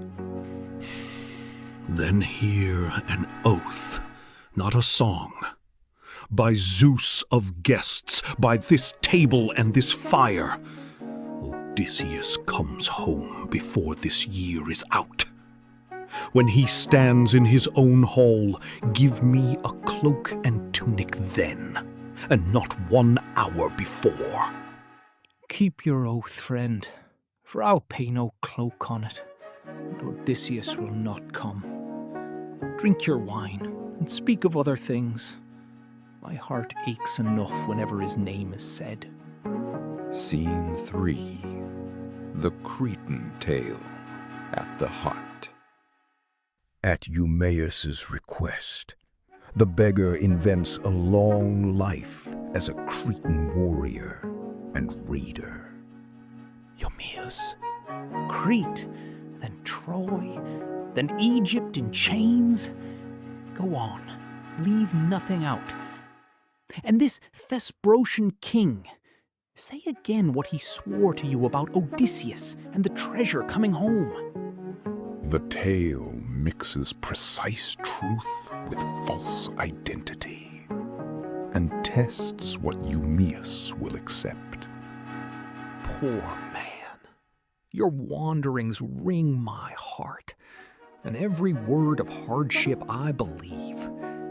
But the word about Odysseus? Oh, no. Why do you good men think a lie will comfort me? Scene 4. The Cloak Test. Night turns cold and wet as Eumaeus's herdsmen return. Odysseus, hear a boast from an old soldier, since wine loosens me. One freezing ambush night at Troy, I lay without a cloak, and Odysseus spun a trick on the spot that got one onto my shoulders. To be that young man tonight, someone in this hut might do the same. Eumaeus understands the indirect request and lends the stranger a heavy cloak. Eumaeus sleeps near the pigs himself, guarding the herd through the storm. Book 15. The prince sets sail for home. Scene 1. Athena wakes Telemachus. Athena. Telemachus, wake. It is wrong to wander while your house is eaten hollow. Go home now, before your mother's own kin bend her to marry Eurymachus, and your inheritance walks out the door with her. And hear this too. The boldest of the suitors lie in ambush in the strait between Ithaca and rocky Same, hungry for your blood before you ever reach home. Keep clear of that channel, sail wide, and sail by night. When you touch Ithaca, send ship and crew round to the town without you. Go first, on foot, to the swineherd Eumaeus, who keeps faith with your house. Sleep there, and send him to tell your mother you are safely home. Telemachus wakes Pisistratus and prepares to depart at dawn. Scene 2. Farewell from Menelaus and Helen. Telemachus. Menelaus, dear to Zeus, your gifts honor me, and I take them gladly. But do not hold me for more feasting. My heart is already on Ithaca, and I fear what rots there while I linger. Helen. Take this robe, child, woven by my own hands, for the bride you will one day wed. Let your mother keep it till then. And read that eagle with the white goose in its claws as I do.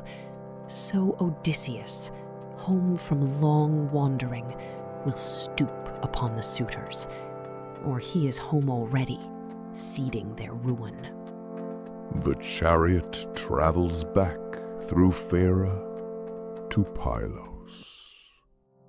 Son of Nestor, will you do me one kindness more and drive me past your father's gates, straight down to my ship? Old Nestor's welcome is warm, but it does not let go, and I cannot lose a night to it. Scene 3. Theoclymenus joins the voyage. Telemachus. Aboard, men! Rig the mast and run out the oars! We sail for home now, not at dawn! Theoclymenus. Friend, by your sacrifice, and by the god you pour to, tell me truly who you are, and then hear me.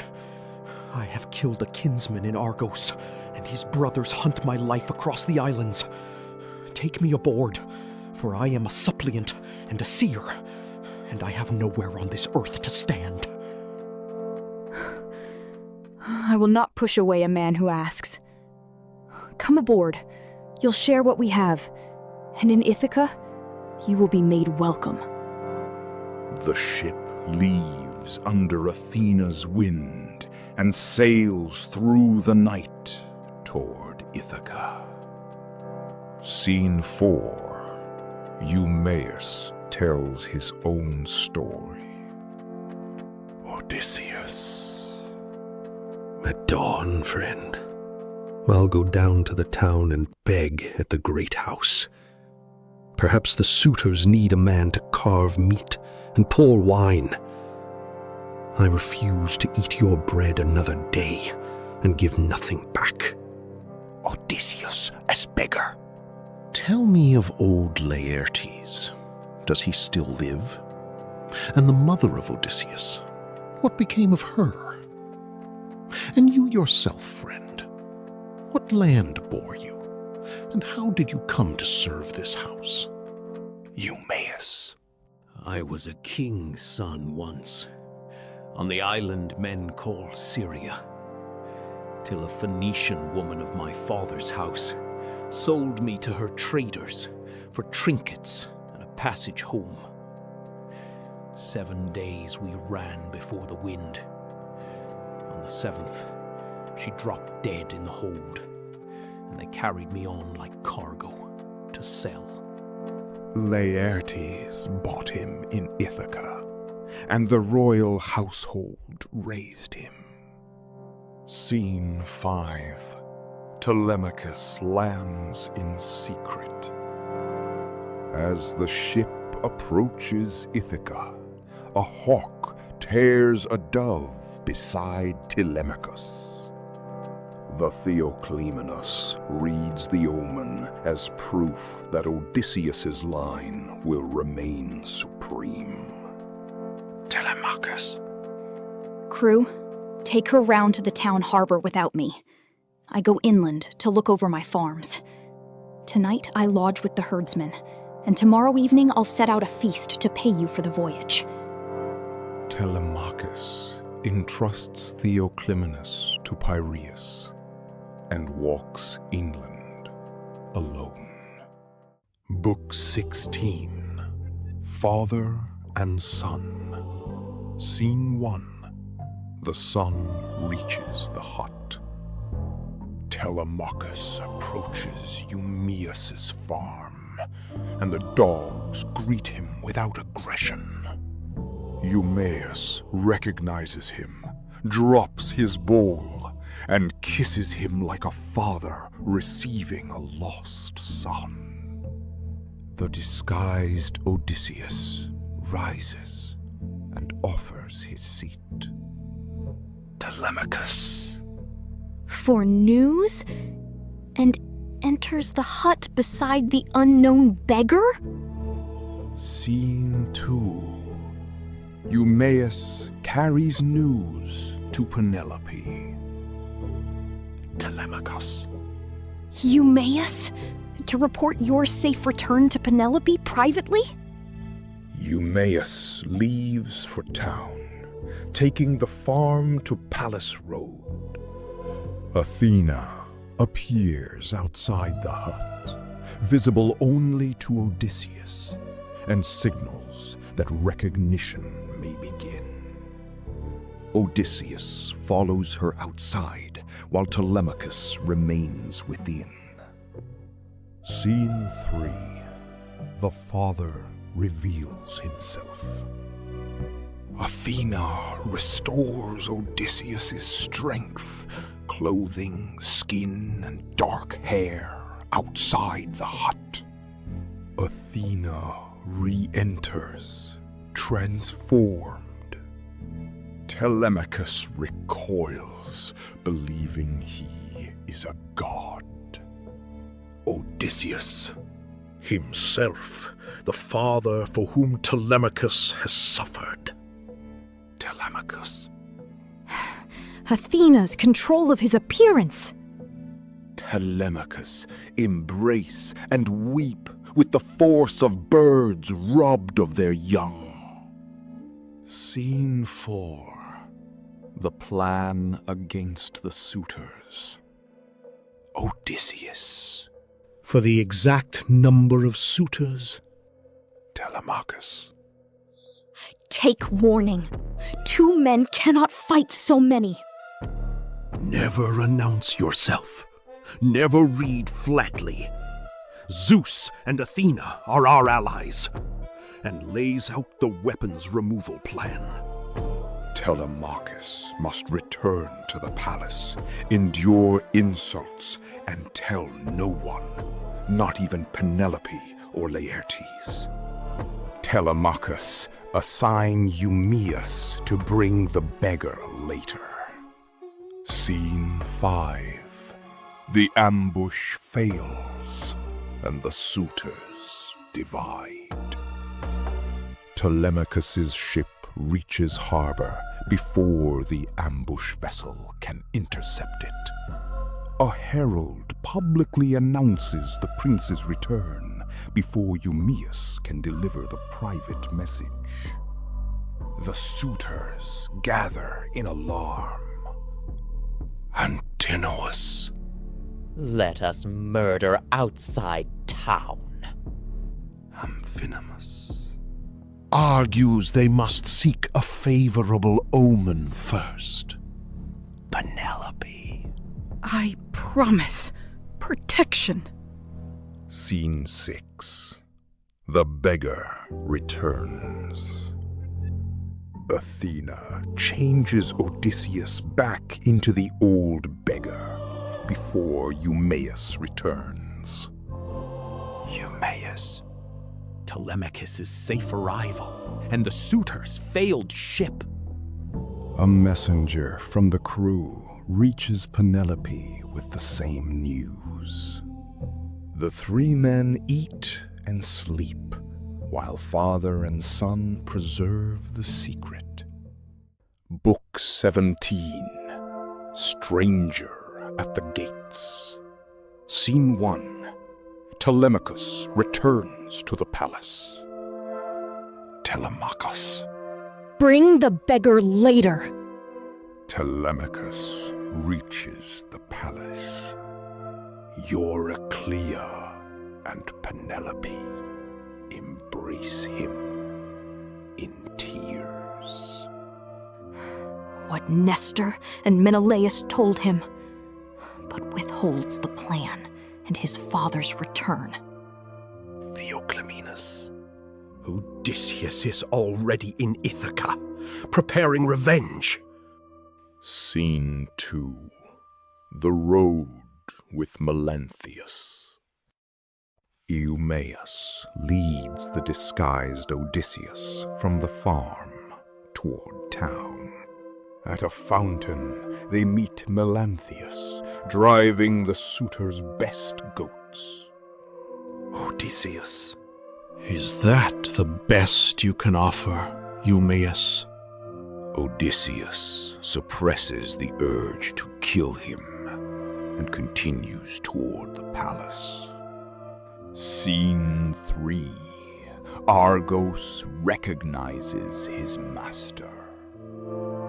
Near the palace, Odysseus sees his old dog Argos lying neglected on dung. Argos lifts his head, drops his ears, and wags his tail at the scent and voice of his master. Odysseus turns aside to hide a tear while asking Eumaeus about the animal. After 20 years, Argos dies as soon as he has recognized Odysseus. Scene 4. The beggar enters his hall. Eumaeus enters first, and Telemachus signals him to seat the beggar at the door.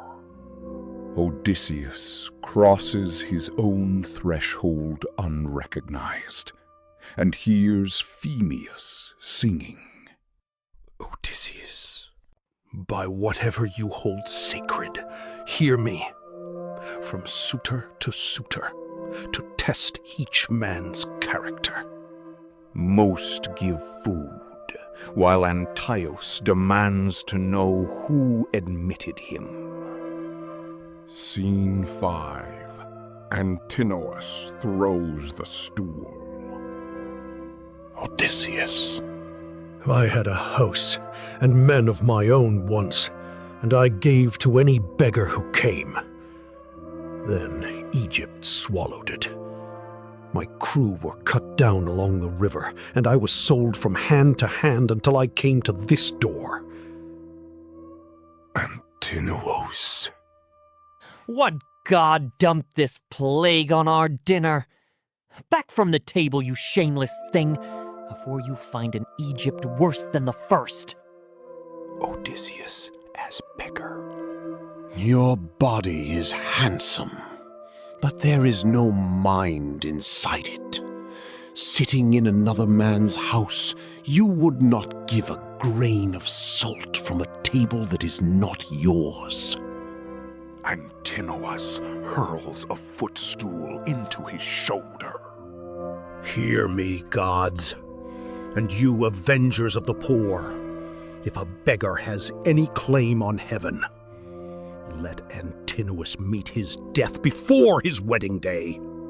Even the other suitors condemn the violation of a stranger. Scene 6. Penelope summons the stranger. Penelope, do not mistake my silence. Eumaeus, to bring him for questioning. Odysseus delays until dusk, saying the suitors may attack him in the open hall. Never announce yourself. Never read flatly. Do not mistake my silence. When the room empties, Telemachus sneezes loudly. Penelope reads it as an omen that the suitors will die. Scene 7. Eumaeus leaves the hall. Eumaeus. Telemachus? For instructions? Telemachus. Come back at dawn with news. Eumaeus takes leave of the disguised Odysseus and the prince without recognizing their bond. The beggar remains in the palace under the suitor's gaze. Book 18. The Beggar King of Ithaca. Scene 1. Iris challenges the stranger. Iris, Move away from this threshold, old man, before I drag you out by the ankle. There is room for only one beggar here. As Odysseus as beggar? I have done you no harm. Take your share and leave mine alone. Or you may learn how little age tells you about a man's hands. Antinous.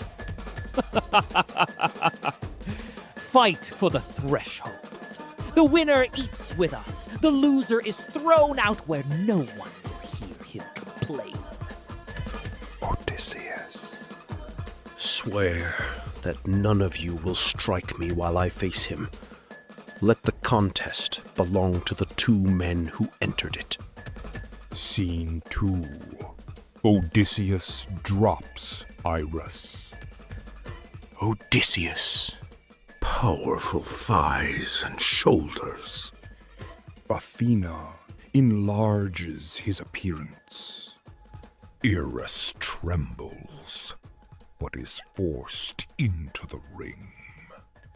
Odysseus chooses not to kill him and breaks his jaw with one compact blow. Quiet. Odysseus. Never announce yourself. Never read flatly. Mark the order. Take warning. Him not to return. Cheer. And Amphinomus gives the victor food and wine. Scene 3. The warning to Amphinomus. Odysseus, take warning. No man should become lawless in prosperity. Never announce yourself. Never read flatly. Hear what will come. I will return before the suitor can leave the palace. Amphinomus walks away shaken, sensing danger, but unable to escape Athena's design. The warning becomes another unheeded exit offered before the slaughter.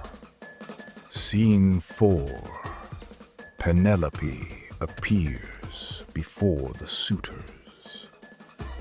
Athena places a desire in Penelope to appear before the suitors and inflame their gifts. Athena puts the queen to sleep, beautifies her, and wakes her radiant. Penelope descends with two maids and rebukes Telemachus for allowing the stranger's abuse. Penelope. Listen, and I will tell it in order. Odysseus's parting instructions and demands courtship gifts. The suitors send for jewels, robes, and ornaments, while Odysseus silently rejoices at her strategy. Scene 5. Melantho and Eurymachus attack.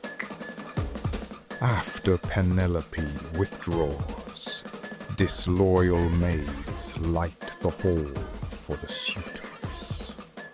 Melantho insults the beggar.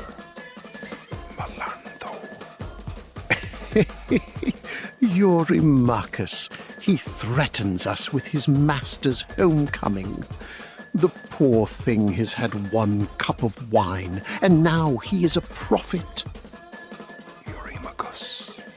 Stranger, that skull of yours burns brighter than the lamps, and not one hair on it. Come work my fields for wages, and see whether you can lift a stone. Or is begging the only trade that fills a belly without sweat? Odysseus. Set the two of us in deep meadow grass in spring, with good scythes, and you would not see my back all day. Put us both in the front rank with spears and shields, and no one here would laugh at my bald head. Put us both in the front rank with spears and shields, and no one here would laugh at my bald head. Eurymachus throws a stool and misses. Telemachus rebukes the suitors and ends the night's disorder. Book 19. Penelope and her guest. Scene 1. The weapons leave the hall. Odysseus, remove the weapons from the hall. Athena carries a golden lamp, while father and son take shields, spears, and helmets to the storeroom. Telemachus tells Euryclea the smoke has damaged them, and you must be protected from drunken quarrels. The hall is left apparently defenseless for the future contest. Scene 2. Penelope begins the test. Penelope. The hearth, and orders Melantho to stop insulting the guest. Do not mistake my silence. Who you is, but you resists naming your lineage before hearing your grief. Penelope describes the suitors and the shroud deception. Do not mistake my silence for proof that the stranger truly knows Odysseus. Scene 3.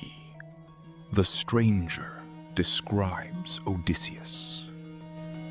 Odysseus invents the Cretan name Aethon and claims to have hosted Odysseus before Troy. Odysseus describes the king's purple cloak, golden brooch, tunic, and herald Eurybates in exact detail. Penelope weeps as if melting snow, while Odysseus keeps his eyes hard despite inward grief. Penelope. The stranger truly encountered her husband. I swears Odysseus is near and will return within the month. Scene 4. Euryclea finds the scar. Penelope. Euryclea, rise and wash the feet of your master's age-mate. By now, the hands and feet of Odysseus must be worn as this man's are, if he is still under the sun. Odysseus recognizes the danger, but cannot refuse without suspicion. The nurse touches the old boar scar and instantly knows him. Odysseus drops the foot into the basin, spilling water, and reaches toward Penelope. Odysseus grips her throat gently but firmly and makes her swear silence. Scene 5. The boar hunt on Parnassus. The scar triggers the story of young Odysseus visiting his grandfather, Autolycus. At dawn, he hunts with his uncles on Mount Parnassus. A boar bursts from dense cover and charges. Odysseus spears it, but receives a deep tusk wound above the knee. The hunters bind the wound, stop the blood with a charm, and carry him home. Scene 6. The dream of the geese. Penelope. After the secret is restored, I tells the beggar your dream of 20 geese killed by a great eagle. In the dream, The eagle speaks with Odysseus's voice and says the geese are the suitors. Odysseus, never announce yourself. Never read flatly. Insists the dream has one unavoidable meaning. Never announce yourself. Never read flatly. Withdraws upstairs, and Athena gives her sleep. Book 20. Portents gather. Scene 1. The restless night.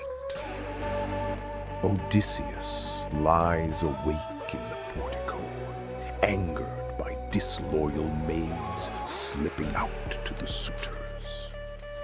Athena.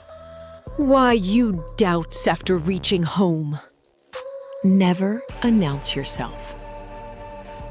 I promise protection even against many enemies, and gives him sleep.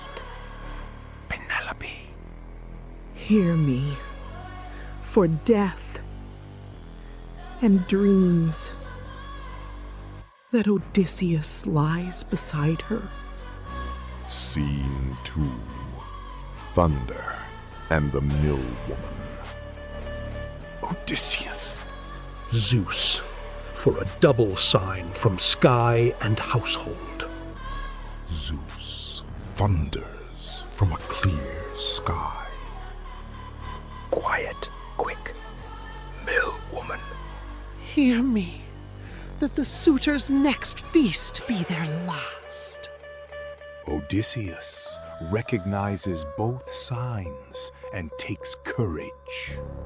Scene 3. The herdsmen arrive. Eurycleia wakes the household, and servants prepare the hall for Apollo's feast day. Eumaeus.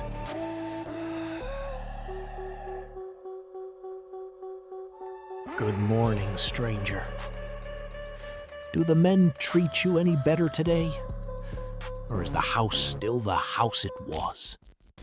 Melanthius enters with goats and renews his abuse. Philetius brings cattle, takes the stranger's hand, and weeps because he resembles Odysseus. Odysseus. Herdsman, mark what I say, and let the gods hear it. Before you drive your cattle home again, Odysseus will stand in this house, and you will see with your own eyes the suitors killed. Scene 4. The ox hoof. Telemachus. No, I will not. Immediate action. Ctesippus. Is that the best you can offer? The beggar and hurls an ox hoof as a guest gift? Odysseus dodges. Continue, and to spear the offender if another assault occurs. No, I will not control her choice. Scene 5. The Hole of Death.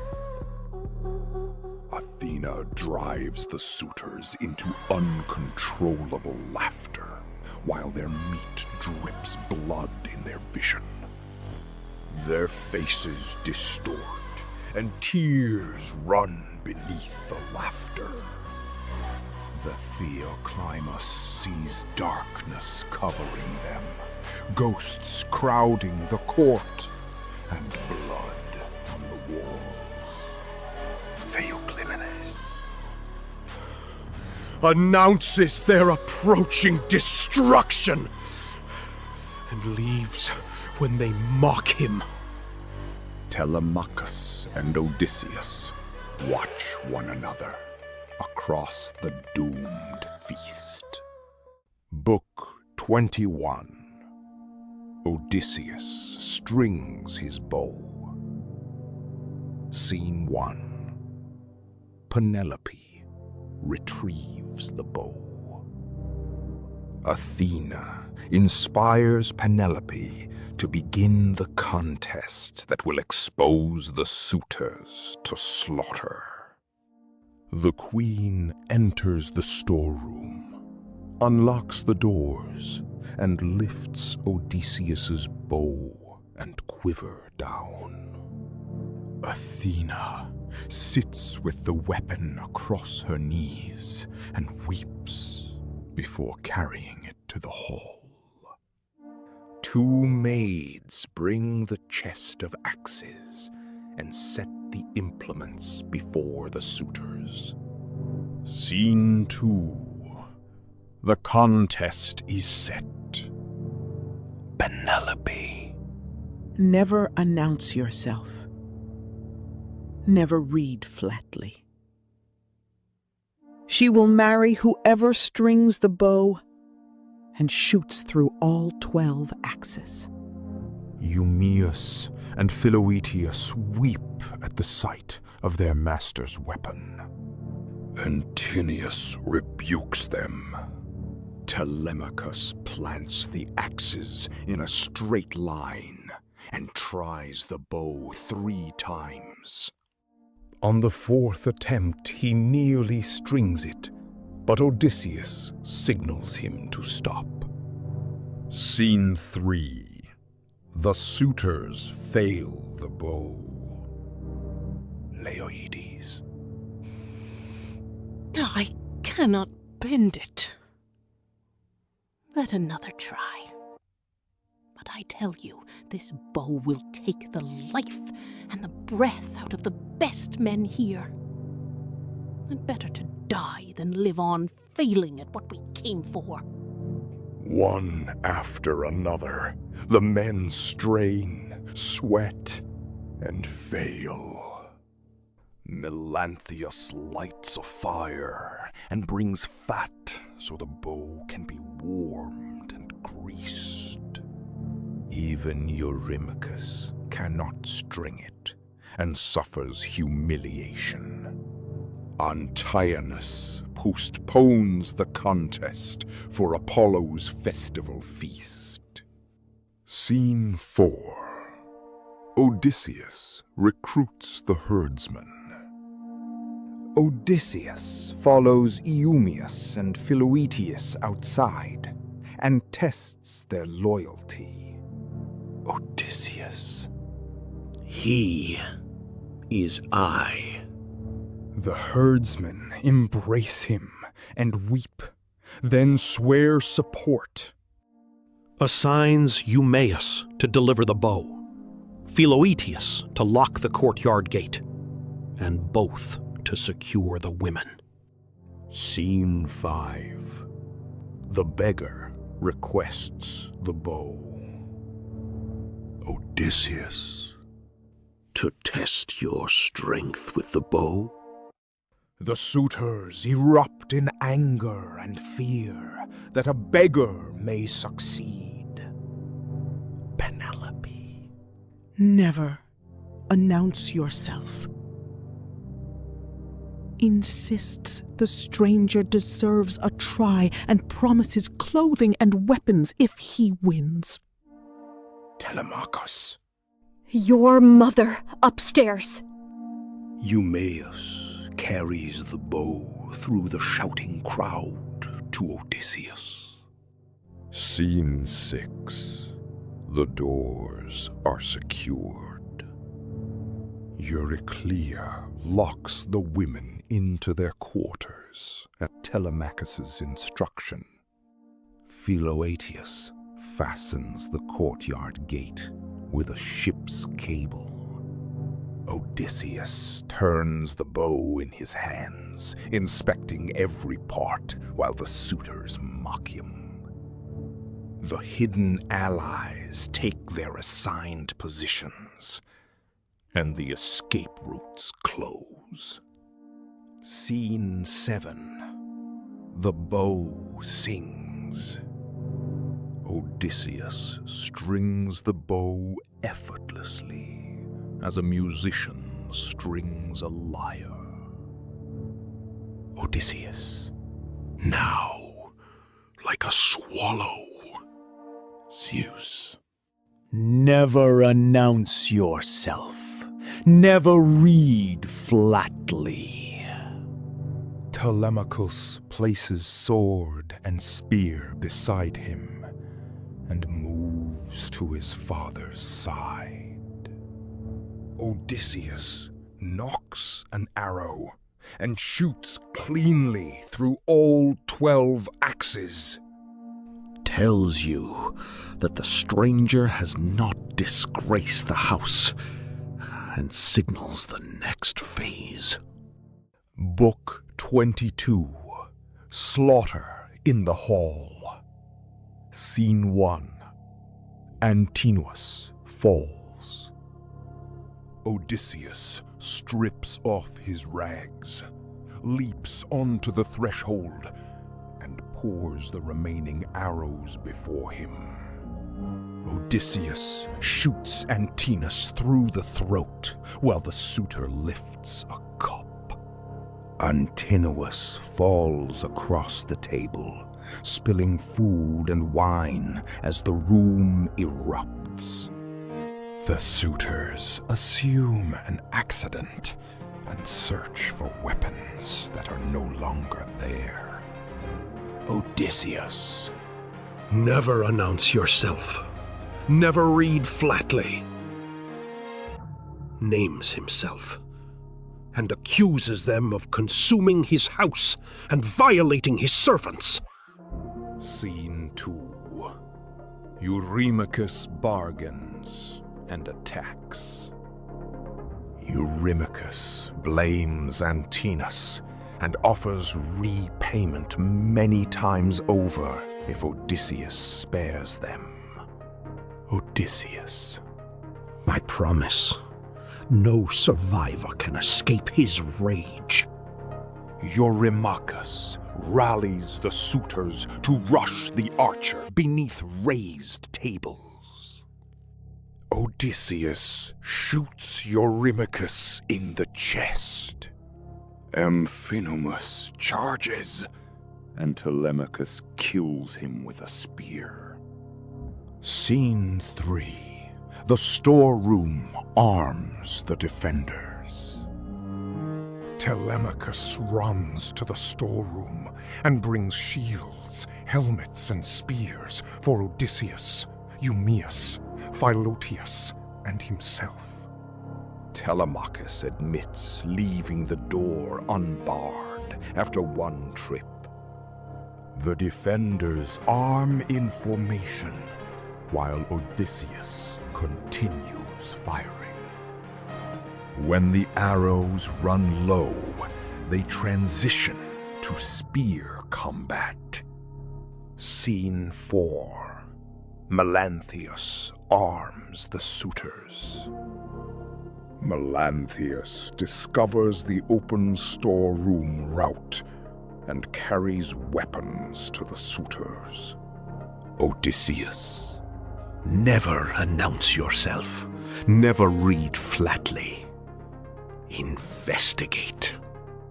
Odysseus catch Melanthius returning for more arms. Odysseus bind his hands and feet, hoist him by a rope to the rafters, and leave him suspended in pain. Scene 5. Athena tests the battle. Athena enters in Mentor's form. Odysseus. Mentor, keep ruin off me. Remember the friend who honored you all his life. Or have you come late on purpose? Now the work is nearly done. Odysseus rebukes him, but first tests his strength by remaining disguised and partially withholding help. The suitors throw spears. Athena deflects them into walls and doors. The defenders answer with a coordinated volley and kill several men. Athena raises her aegis from the roof beam, and terror breaks the remaining formation. Scene 6. The hall is cleared. Odysseus and his allies pursue the suitors through the hall like falcons among smaller birds. Leiodes clasps Odysseus's knees, but is killed despite claiming innocence. Phemius and Medon appeal for mercy, and Telemachus confirms their limited complicity. Odysseus, them into the courtyard.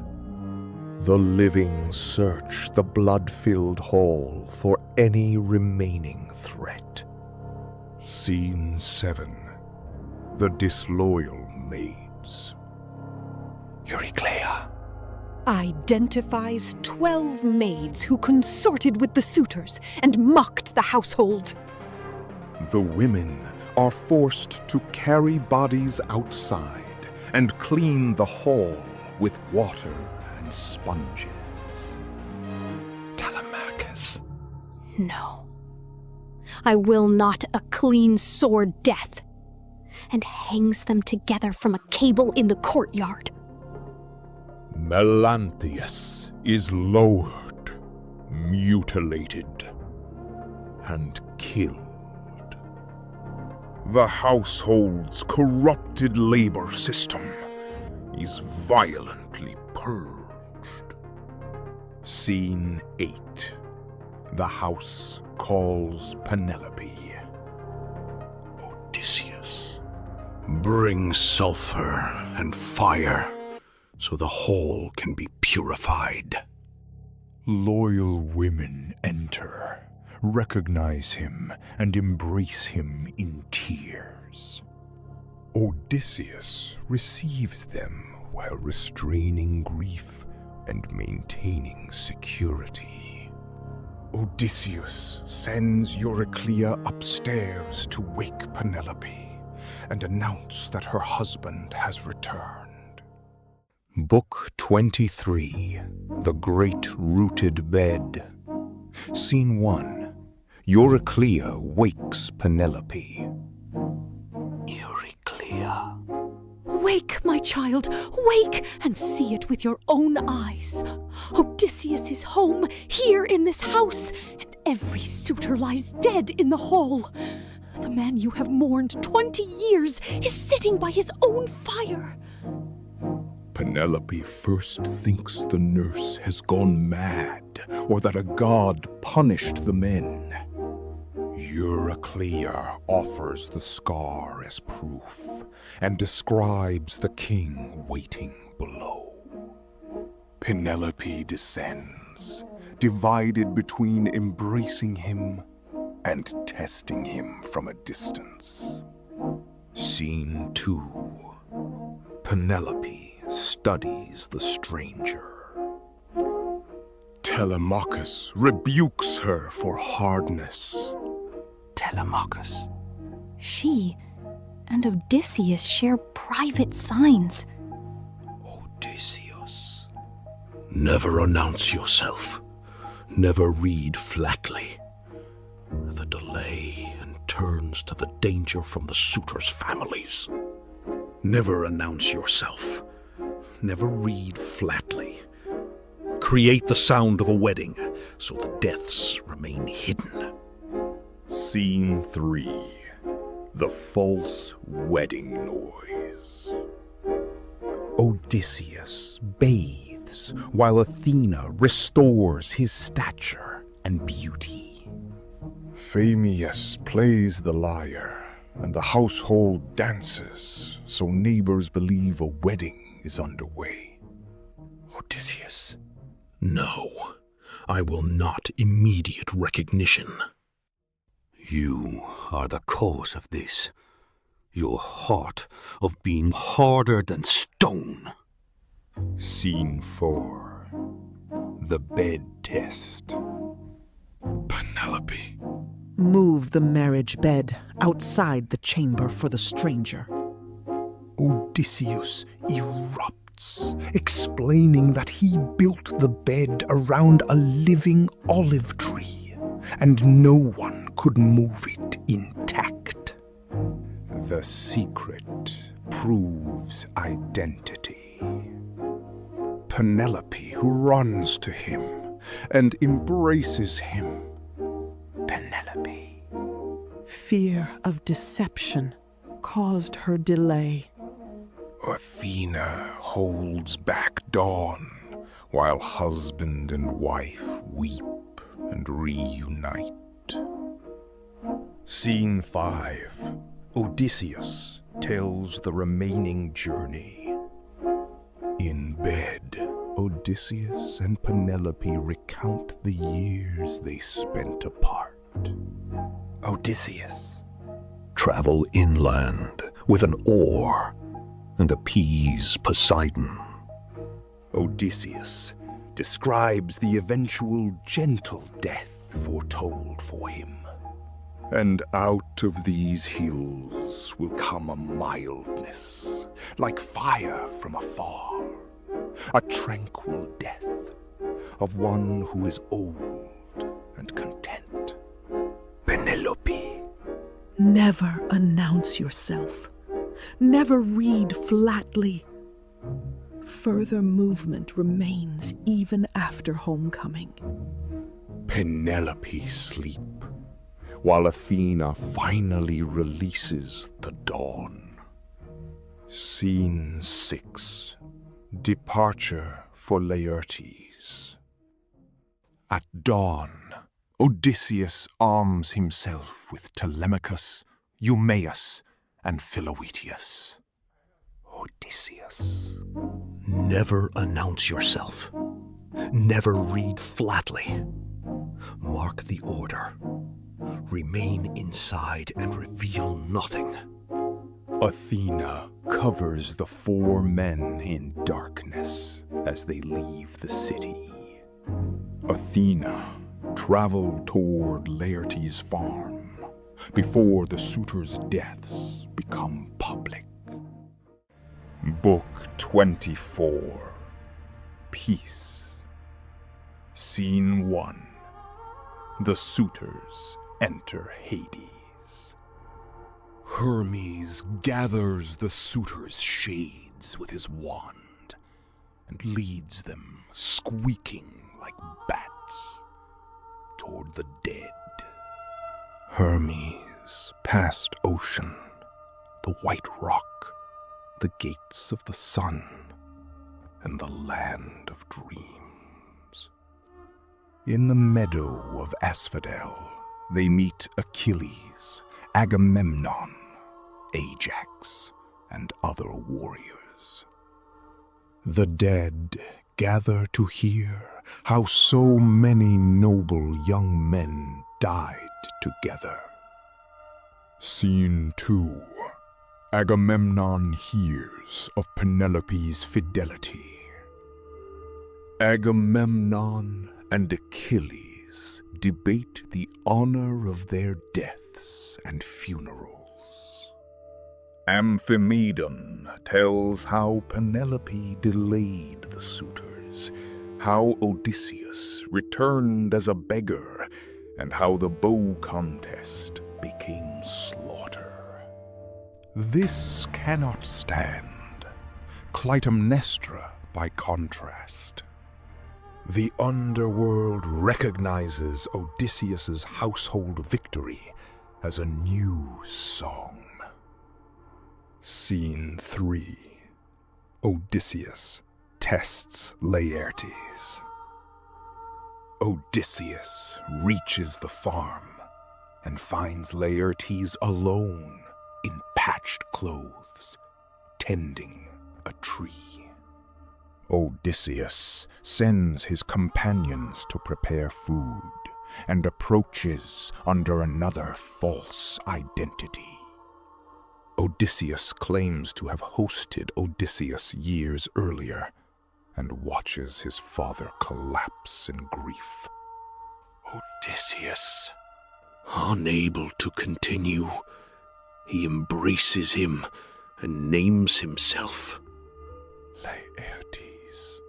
For proof beyond desire? Scene 4. The Scar and the Orchard Trees. Odysseus shows the boar scar as physical proof.